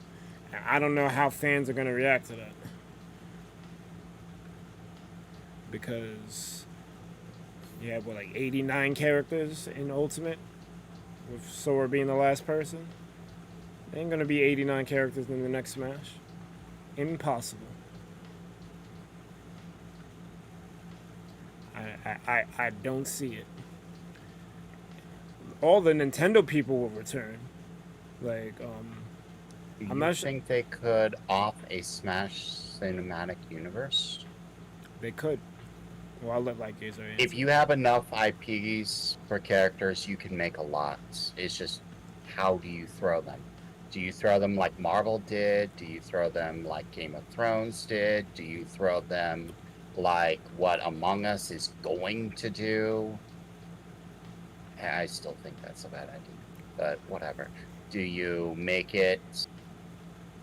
How do you spin them? Do you develop character arcs? Do you develop memes? Do you oversell it just to get a few bucks? Oh, wait, it's Nintendo. Never mind, I know the answer. So, Bird, it is 8:45. Yeah, I realize that. I'm now realizing. You have work tomorrow. I'm probably going to stop at 9. Because this sucks. I wanted to get on Spinal Craft for a little bit. I'm not going to be able to. But, I might still get on to do the voting because I need the links, but I'm not going to be able to build anything.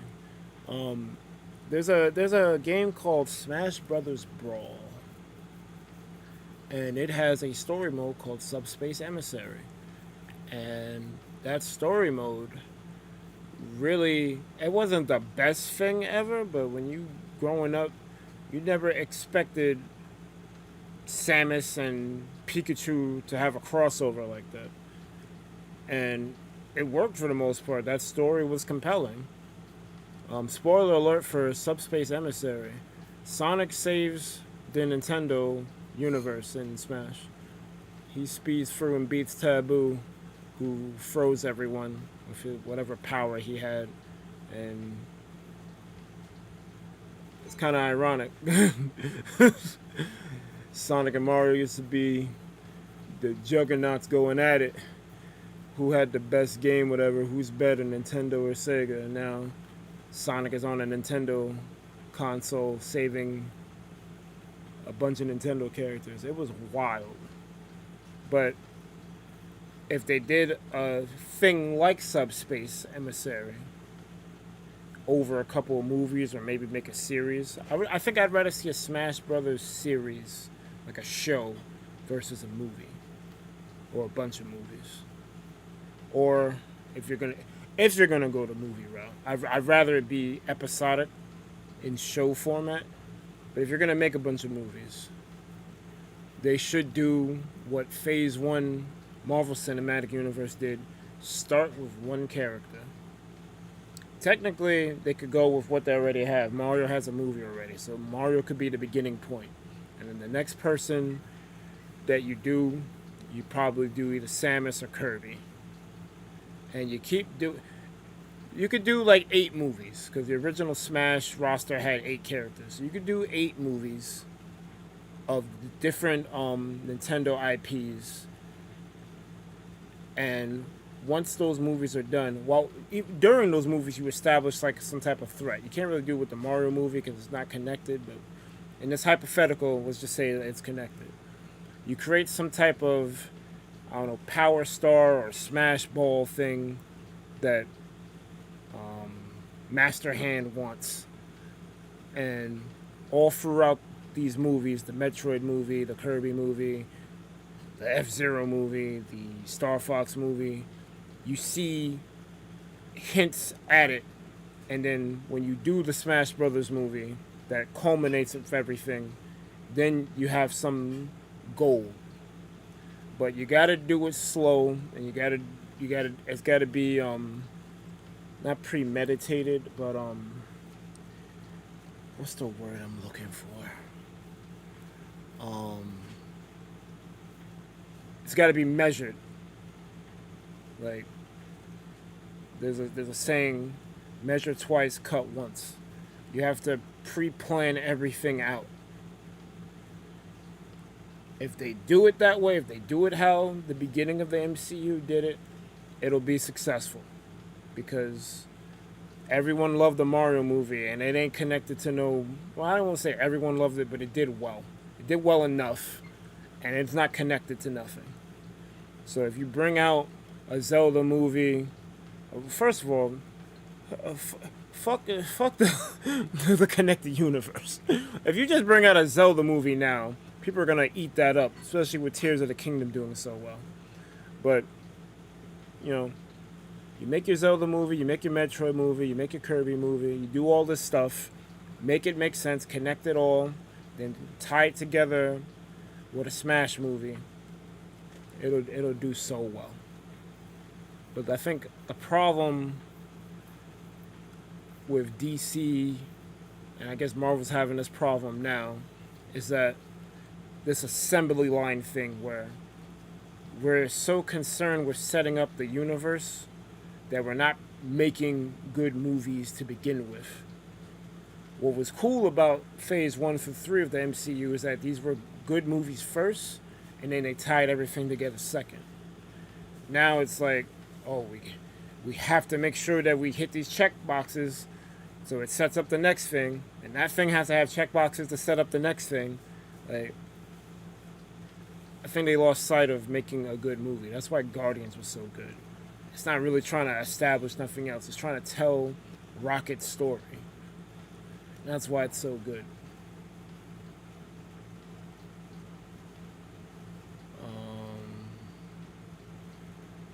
If they don't include third parties, it'll be a throw.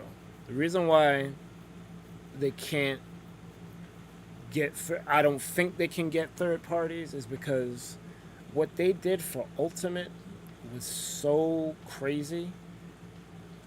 Honestly, what they did for 4 into Ultimate was so crazy because they got to use some characters twice.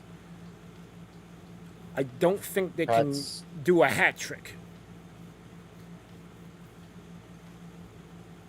Go ahead, like.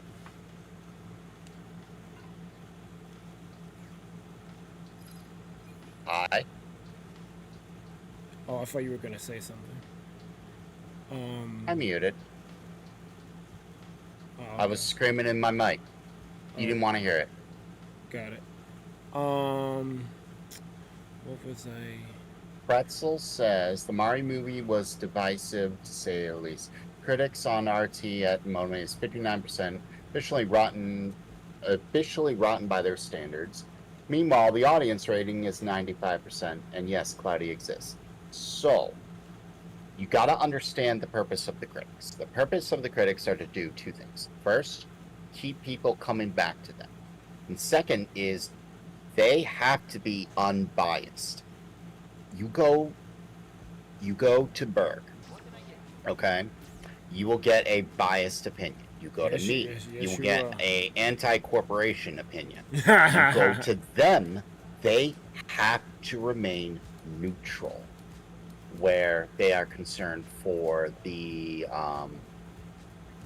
for all their critiques. They have to say, okay, does it do this? What were they trying to do? What is this? They can't concern themselves with, or the critics cannot concern themselves with, oh, hey, it's Mario, let's eat it up with a spoon. So the audience is going to usually either be way higher or way lower than what the critics are, because the critics have to remain neutral. Are you buffering? Shouldn't be. I hope not. I apologize. You're making tons of art, currently drawn in children's character, and yes, it will look adorable. Aww. That's what's up. Berg, your show.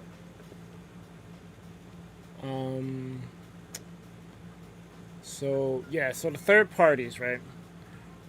They reused it, like Cloud comes to mind. They reused him from 4 into Ultimate. I don't know if they can do that a third time. I know some people are gonna come back. I feel like Joker from Persona will come back. Sonic's gonna come back.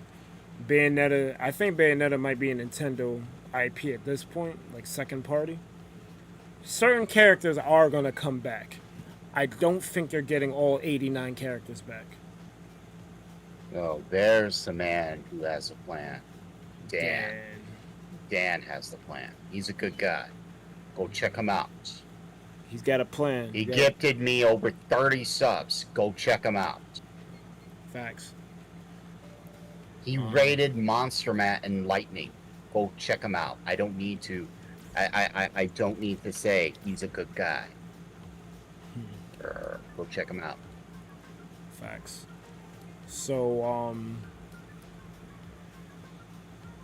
Pleasant says could be 24 characters, but if I don't see Sonic, it's not a celebration of video games. At that point, it won't appeal to me. Sonic will be there. There are certain third parties that will be there. Like I said, I feel Joker will be there. Sonic will definitely be there. Bayonetta will definitely be there. Pac-Man might be there if Namco's working on the game. I'm trying to think of other people who are definitely coming back. I don't know. I guess if Microsoft is still friendly, you might still get Banjo back. Because they don't own Banjo anymore. I don't know why Nintendo didn't buy Rare. That was so stupid. It's the same reason why I don't know why Sony didn't buy Activision. Oh, I know. Money.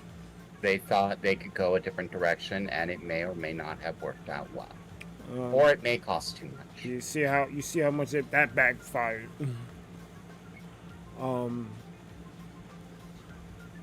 It's going well. I don't know. Are you streaming tonight, Dan? Go ahead, Bert. Is Pyra and Mithra Nintendo characters? Because I don't know if For the most Xenoblade. part, I don't know Xenoblade is. All right, so they'll come back. That's not third party then. I'm trying to think of like third parties. Like Sora's definitely not coming back. I don't see him coming back at all. I would be very surprised if any of the Square Enix, maybe outside of Hero, because I don't think they care so much for Dragon Quest. Well, they love Dragon Quest in Japan. Here, not so much. But I'll be surprised if any Square Enix representative comes back. That's the group I don't think is coming back at all. Although, if 16 isn't doing as well as Light Gazer says, maybe they need some help. So, It's not. I thought, yeah, we need some help. Well, we'll give you everyone back for the next Smash game. Just please like us again.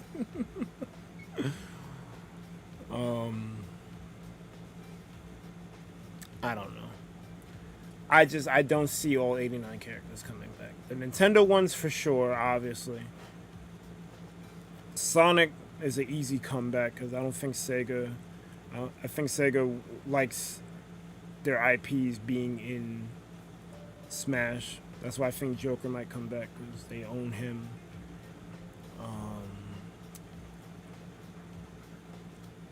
Bayonetta's in a weird spot where I think Sega owns it, but Nintendo publishes the Bayonetta games where no one else will. So, What's my favorite Final Fantasy game? I think my favorite still is the one for the Legends, but I need to replay that. When I played it, it was a Final Fantasy game. I don't care if they say it's a Saga game anymore. When I played it was Final Fantasy. Oh yeah, it's that weird thing. When I played it, it was a flippin' Final Fantasy game. You could go bite me. I think they only named those games Final Fantasy when they translated them here, because Final Fantasy had brand recognition, so they wanted people to buy the game because RPGs don't really do well. Cloudy, the fact that you're here at all is amazing. Continue, Bear. No, that was that point. But let me get the rest of my chat because I need to end. Pleasant says Mario games have a different feel compared to Metroid. Hell, I say Star Fox is a different feel than Metroid if you catch my drift. Yeah, but if you're establishing a Nintendo cinematic universe, there has to be a commonality between everything. Like it all has to, like you can be different because obviously in the MCU, a Black Panther movie is gonna look and feel different from an Ant-Man movie. Like Black Panther is like about tech and dealing with the politics of the different tribes because there's like 5 different tribes in Wakanda, so you got that whole political thing. Was not expecting that. Now I hear myself twice. Mm-hmm. And with Ant-Man, it's more of Dev. a heist comedy. Dev. Dev is here? Dev. Oh, you need to handle. You need to handle that. You need to handle that. I'm sure he's handling it. And I'm sure my thing's not live.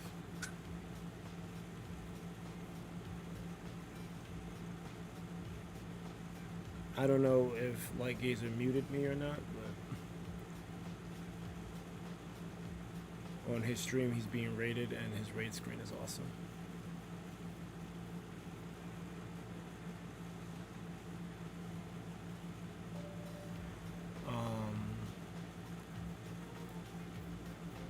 I'll address the other things you said pleasant once Lightgazer's done with welcoming his raiders. Because I feel like since we're both, it's like an impromptu collab where we're just chilling, so I don't want to deprive the other side of my opinion.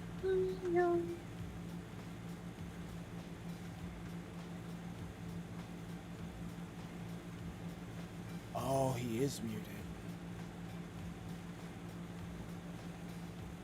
So he didn't hear what I said, but then when he ad-libs on his raid screen, he comes back in. I get it. Makes sense. I'm probably gonna ad-lib on my raid screen when I finally update it.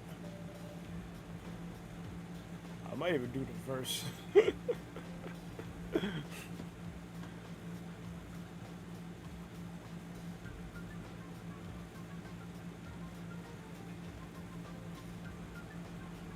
I think Lightgazer might have the best raid screen. It's between him and Punch.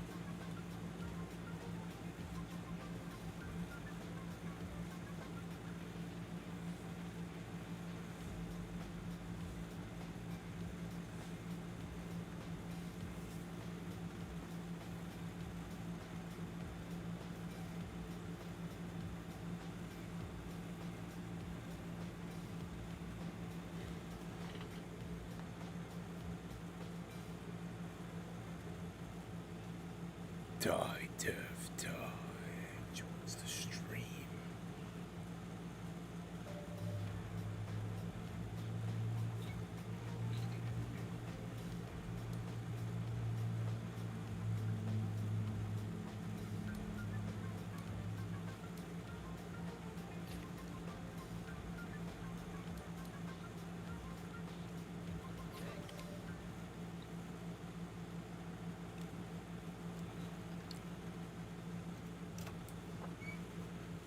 I realized I was muted.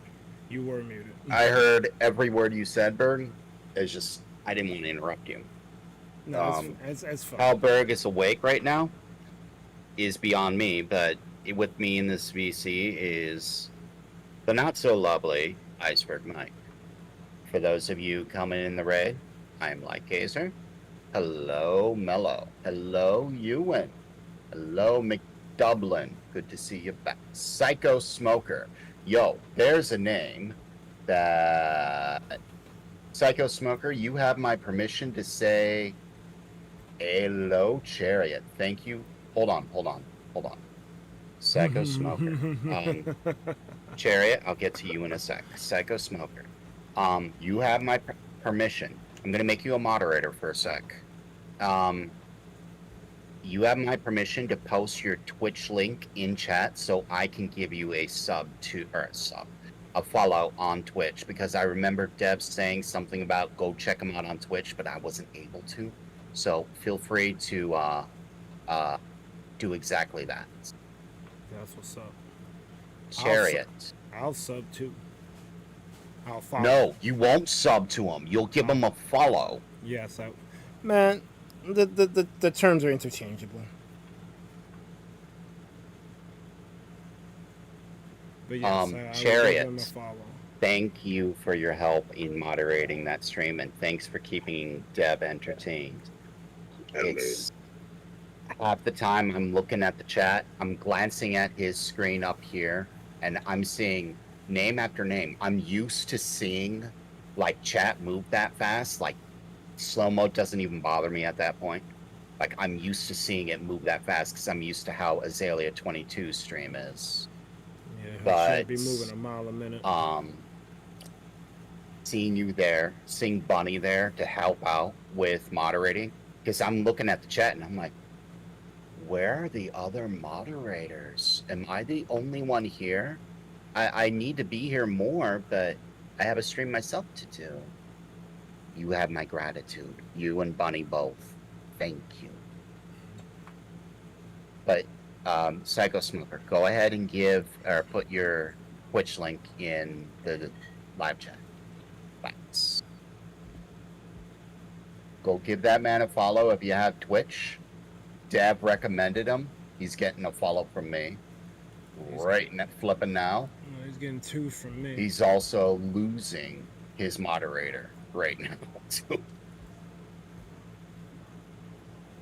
Don't ask me, am I Thank you. sure I want to leave YouTube? I want to leave YouTube.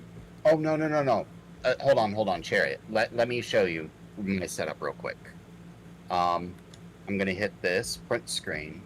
I'm going to show up the main window. And I'm going to show you what I do. Hold on. Actually, right now. I'm going to show you. You're going to do it? You're going to do the thing? This is what I see at any given point in time. This is my OBS. That's my game. This is my own stream. And this is the stream I'm moderating. Take a wild guess who I was moderating for the entire time. When Dev or Azalea22 go live, they immediately grab my attention. To the point, this person here, if you look here, you'll see this here. That scene right there for Lightning, because that's the person I'm watching right now. You look up here, look familiar. You have that. Mm-hmm. And you have this here. I'm capturing their stream with their permission, of course, and just saying, go check them out.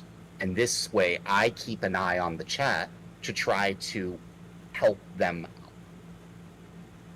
So I'm usually keeping an eye.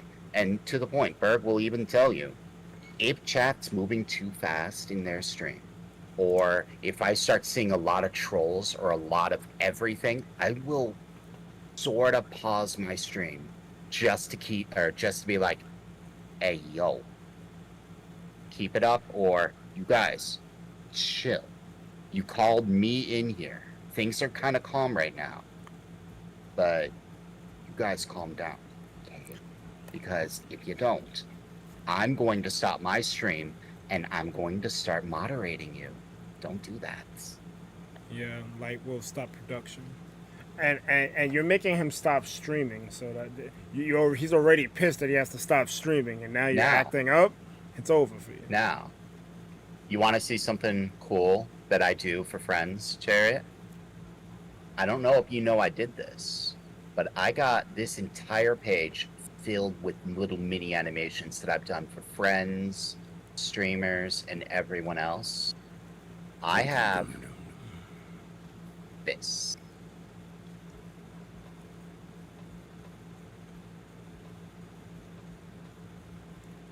Die, Dev, die. Joins the stream. That's what I do to shout people out.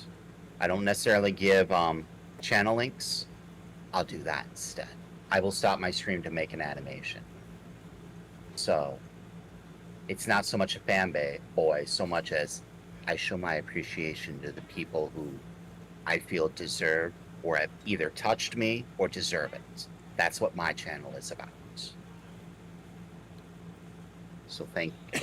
But above all else, Dev, crew, everyone, thank you for coming here. Thank you for the support. I would not be at 1,000 if not for all the redirects Dev has given me to give me all that watch time. That's a fact. Thank you. Dev is a real one. Back to Minecraft. Back to Minecraft. Berg, you should sleep. Well, I wanted to really should sleep. I wanted to finish Or finish your tangent, then go to sleep. Yeah, I wanted to finish the tangent and then end my stream.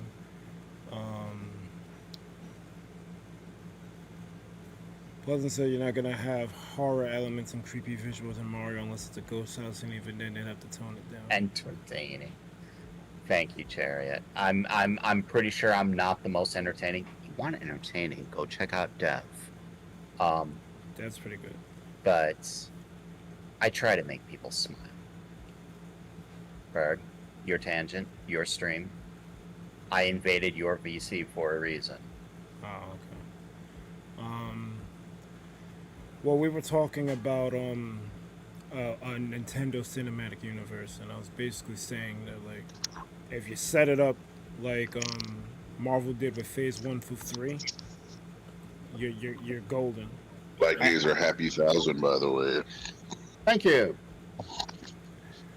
I was seeing all the time. I just couldn't talk because I was getting dinner. That's all good. I'm getting ready to end anyway. I just wanted to read off pleasant stuff before rolling credits. Yeah, Mario doesn't have horror elements, but he literally has an enemy called Big Boo. So I'm Big sure Boo? Big Boo. I'm sure he can make it work. The big He does ghost. have the... No, not just any Boo. The Big Boo and King Boo. Exactly. Get it right. And, Although and King then, Boo's more Luigi. and then all the variants, because you got Get it right. those weird wearing headphones ghosts, the ones that pop out the floor, then the Boo circle. Like, Mario can have horror elements to it if it wanted to. Goodbye, Chariots. Have a good night, Thank Chariot. you. Pleasant says, and even if both Star Fox and Metroid take place in space, you're not going to expect a on-rail shoot 'em up for Metroid. Well, I'm not going to expect a on-rail movie for Metroid or Star Fox. You have to make an actual script. You can't just, they go on a 12-planet trip from Corneria to Venom. Like, it's got to make sense. Like, you have to make a story. It should be adapted Does it from have to make source. sense? It does have to make sense, because otherwise you could get what DC's doing. You just bought 2 drag. Hey, there you go. That's what's up. It doesn't have to make sense. Pleasant There's says be some shit. I'm not asking for Cloud. That's crazy, but it would be a shame if he wasn't there. I don't see any Square Enix characters making it. I really don't. I would love to be wrong, but So I'm gonna throw this out there about Smash. yeah. There's not gonna be another Smash game, and then if there is, it's not gonna be headed by Sakurai. And then to follow that up, it will not have any or nowhere near as many characters as Ultimate because of all the licensing. So the thing about Ultimate, that is your forever game. Sit there, play that. If they do another Smash, it'll not try to put every character in the game. That's essentially where I was gonna get at, but then we went on tangents. But yeah, that's essentially where I wanted to get at. The licensing, the fact that Sakurai don't even want to do it. Sakurai's been trying to quit since freaking Melee. Exactly. You. So that's the thing. If there is another Smash, it will not be the Smash you come to expect. Yeah, it won't be. My advice to them would just be hard all Nintendo and just make it a random party game or make it an actual fighting game. One of the two. But that's the thing. You have your everybody in there all balls to the wall party game.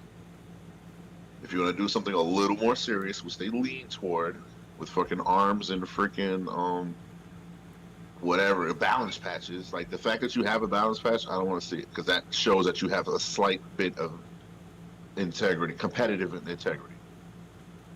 If you didn't, then there would be no patches. The game would have came out and that would have been it. That's true. Why do you care about what this is on frame, whatever? Yeah, what? Yeah. No. Why do you care about the frame? Well, You care about the frame. that game does have asynchronous fighters in it. So maybe that's why. I don't think it's not so much to be a fighting game. More, they want to keep the game off kilter. So they have that. So the best thing for them to do is now do something different and try to have something a little more competitive leaning. That's all I'm saying. Yeah. Have it more in the realm of poking and arms and all this other stuff. I don't know. I don't know if I wanted to go to poking, right? Because the poking couldn't even decide what it wanted to do. Listen, man. All I'm saying is they're capable. They can like killer because they do fight you. They've had killer instinct. They've had Street Fighter play. Now is the time. Now that the big party is forever immortalized. If you are going to do another Smash, hard only Nintendo, and then just focus a little more competitive. I think they are going to make another Smash because a new console is going to come eventually. It will not be anywhere near open. And it's gonna have a Smash title. Like you said, it's not gonna be what you come to expect. But you essentially got there in less time than I did because the licensing won. That's why you're not gonna see the Square Enix characters. The fact that Sakurai don't even want to do it because he's been trying to quit, and then. Mm-hmm. Smash is like a once per console generation thing anyway. So if it's gonna happen, it's gonna happen when there's a new console. Don't expect another one on the Switch or anytime soon. Let me get back to what Plus was saying. You know what I mean? Star Fox don't do horror. It does all galactic adventuring. It's more Saturday morning cartoon than a thriller. You know damn well on-rail shooters in a movie game, but you get what I'm saying, right? All I'm saying is that people will find it weird to see a skewering of Mario fighting Ridley. Well, see, that's the thing, Pleasant. That's going to happen in the Smash movie. In each person's individual movie leading up to it, it's going to be different genres, just like the MCU was. Captain America was an action movie pretty much with a little bit of espionage because you had Black Widow in there. The Ant-Man movies were heist comedy movies. Black Panther was sci-fi and political. Iron Man was tech, sci-fi, kind of like I want to say a comedy.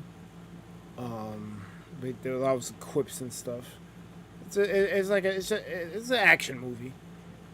Like each different movie had its own feel, so to speak, and they have to do that for the NCU if they do a Nintendo Cinematic Universe. Mario would be an adventure. Star Fox would be some space stuff. I think Metroid would be more. It'll be space, but it'll be more like an Aliens type of space, where Star Fox is going to be more Star Trek, Star Wars. I guess they'll do a Pikmin movie. I don't know what genre you would. I guess adventure. Space movie. It'd be like Aliens. They got to do a Kirby movie. It'd be like E.T. And they're definitely doing a Zelda movie. Like for certain, if they were to do a NCU, you'd have a Mario movie, you'd have a Zelda movie, you'd have a Kirby movie, Star Fox. Pretty much whoever the starting 8 characters from Smash 1 on the Nintendo 64 was, those are going to be the movies you're going to get. Probably not going to do a Donkey Kong movie because they like to lop it in with Mario. But it would be interesting to see a Donkey Kong movie. But you're going to get the main 3. You're going to get Mario, Zelda, Metroid. And then from there, probably Star Fox, Kirby, Pikmin. I'm trying to think.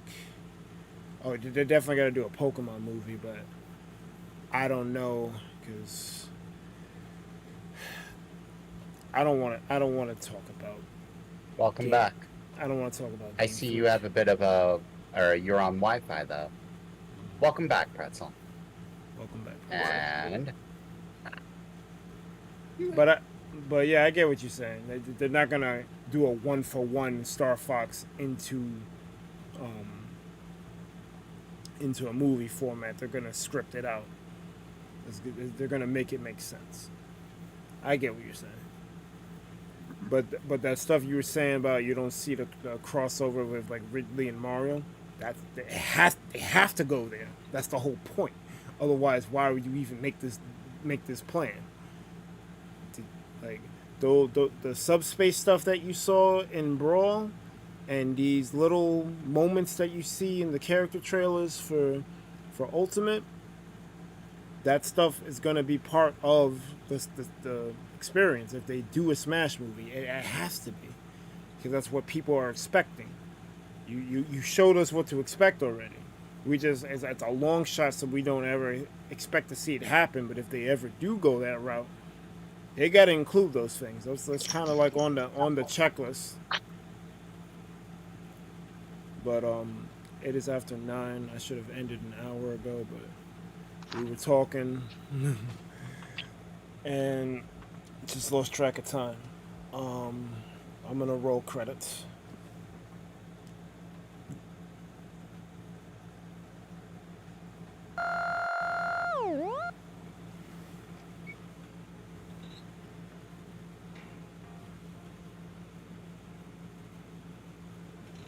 This thing don't want to act right. Should have been playing the Sonic thing. Yeah, you can do that again, because that was weird. They did it again, are you serious?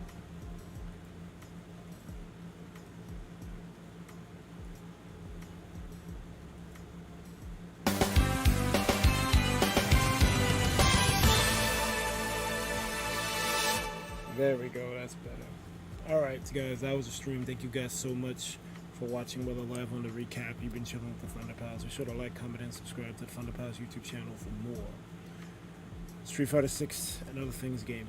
If you wish to be notified whenever we post to go live, smash that bell, smash the social medias, join the Discord. Big up all the names on screen right now, because without them we wouldn't be here, as well as all the other Thunderheads, whether you've been here from minute 1 or minute now. Your continued support is deeply appreciated. Programming note, I won't be on tomorrow, but Friday, probably doing some type of Mario medley. I'm thinking just doing straight Maker though, because I want to play through some levels. Some people redid their stuff from the Mega collab I did, so I want to see the updated stuff. Saturday will be Jackbox and the podcast. Sunday will be Minecraft, and I think that's it. We're gonna go on a raid and get on out of here.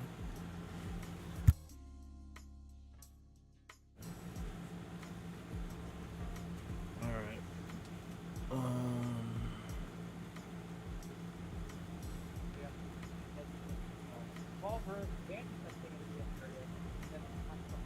Nani?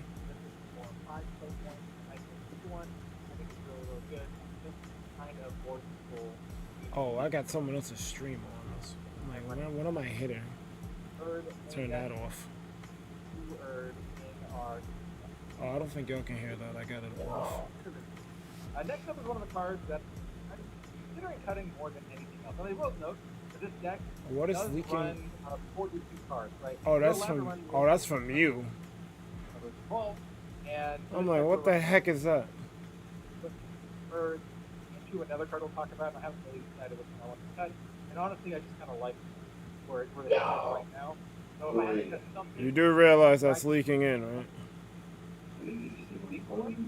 That's all done. So it is a drop 4/5 with 4. But if overflow D. is actually 6+. So You know, it becomes your video is leaking in. it's really big with 4. So that's all it does. Very, very weak single target removal. There's a lot of single target removal running around today. We run the full play for this is one of the ones that I am looking at moving. It's not super impactful.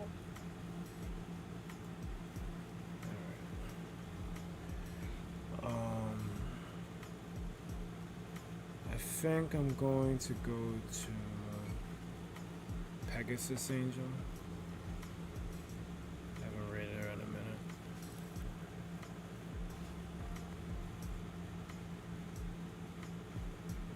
She is playing Mario Kart 8 Deluxe. I'll set up a redirect.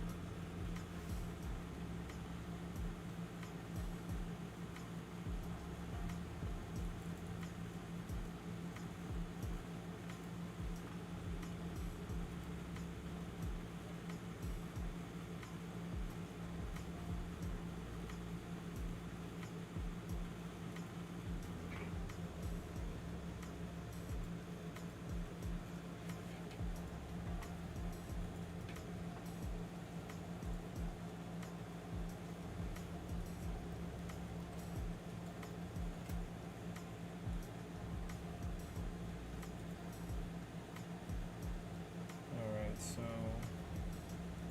we'll be going to Pegasus Angel.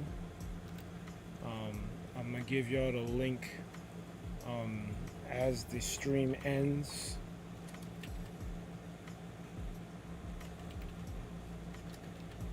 If you want to go there early, but you really don't have to do anything. I'm gonna thank you, Lightgazer, for that. I was trying to type out ThunderPals raid and I was having problems. Yeah, so everyone will automatically be sent there, but if you want to go early, right as I roll the intro, I will send the link. But most importantly, you guys have a good one. ThunderPals out.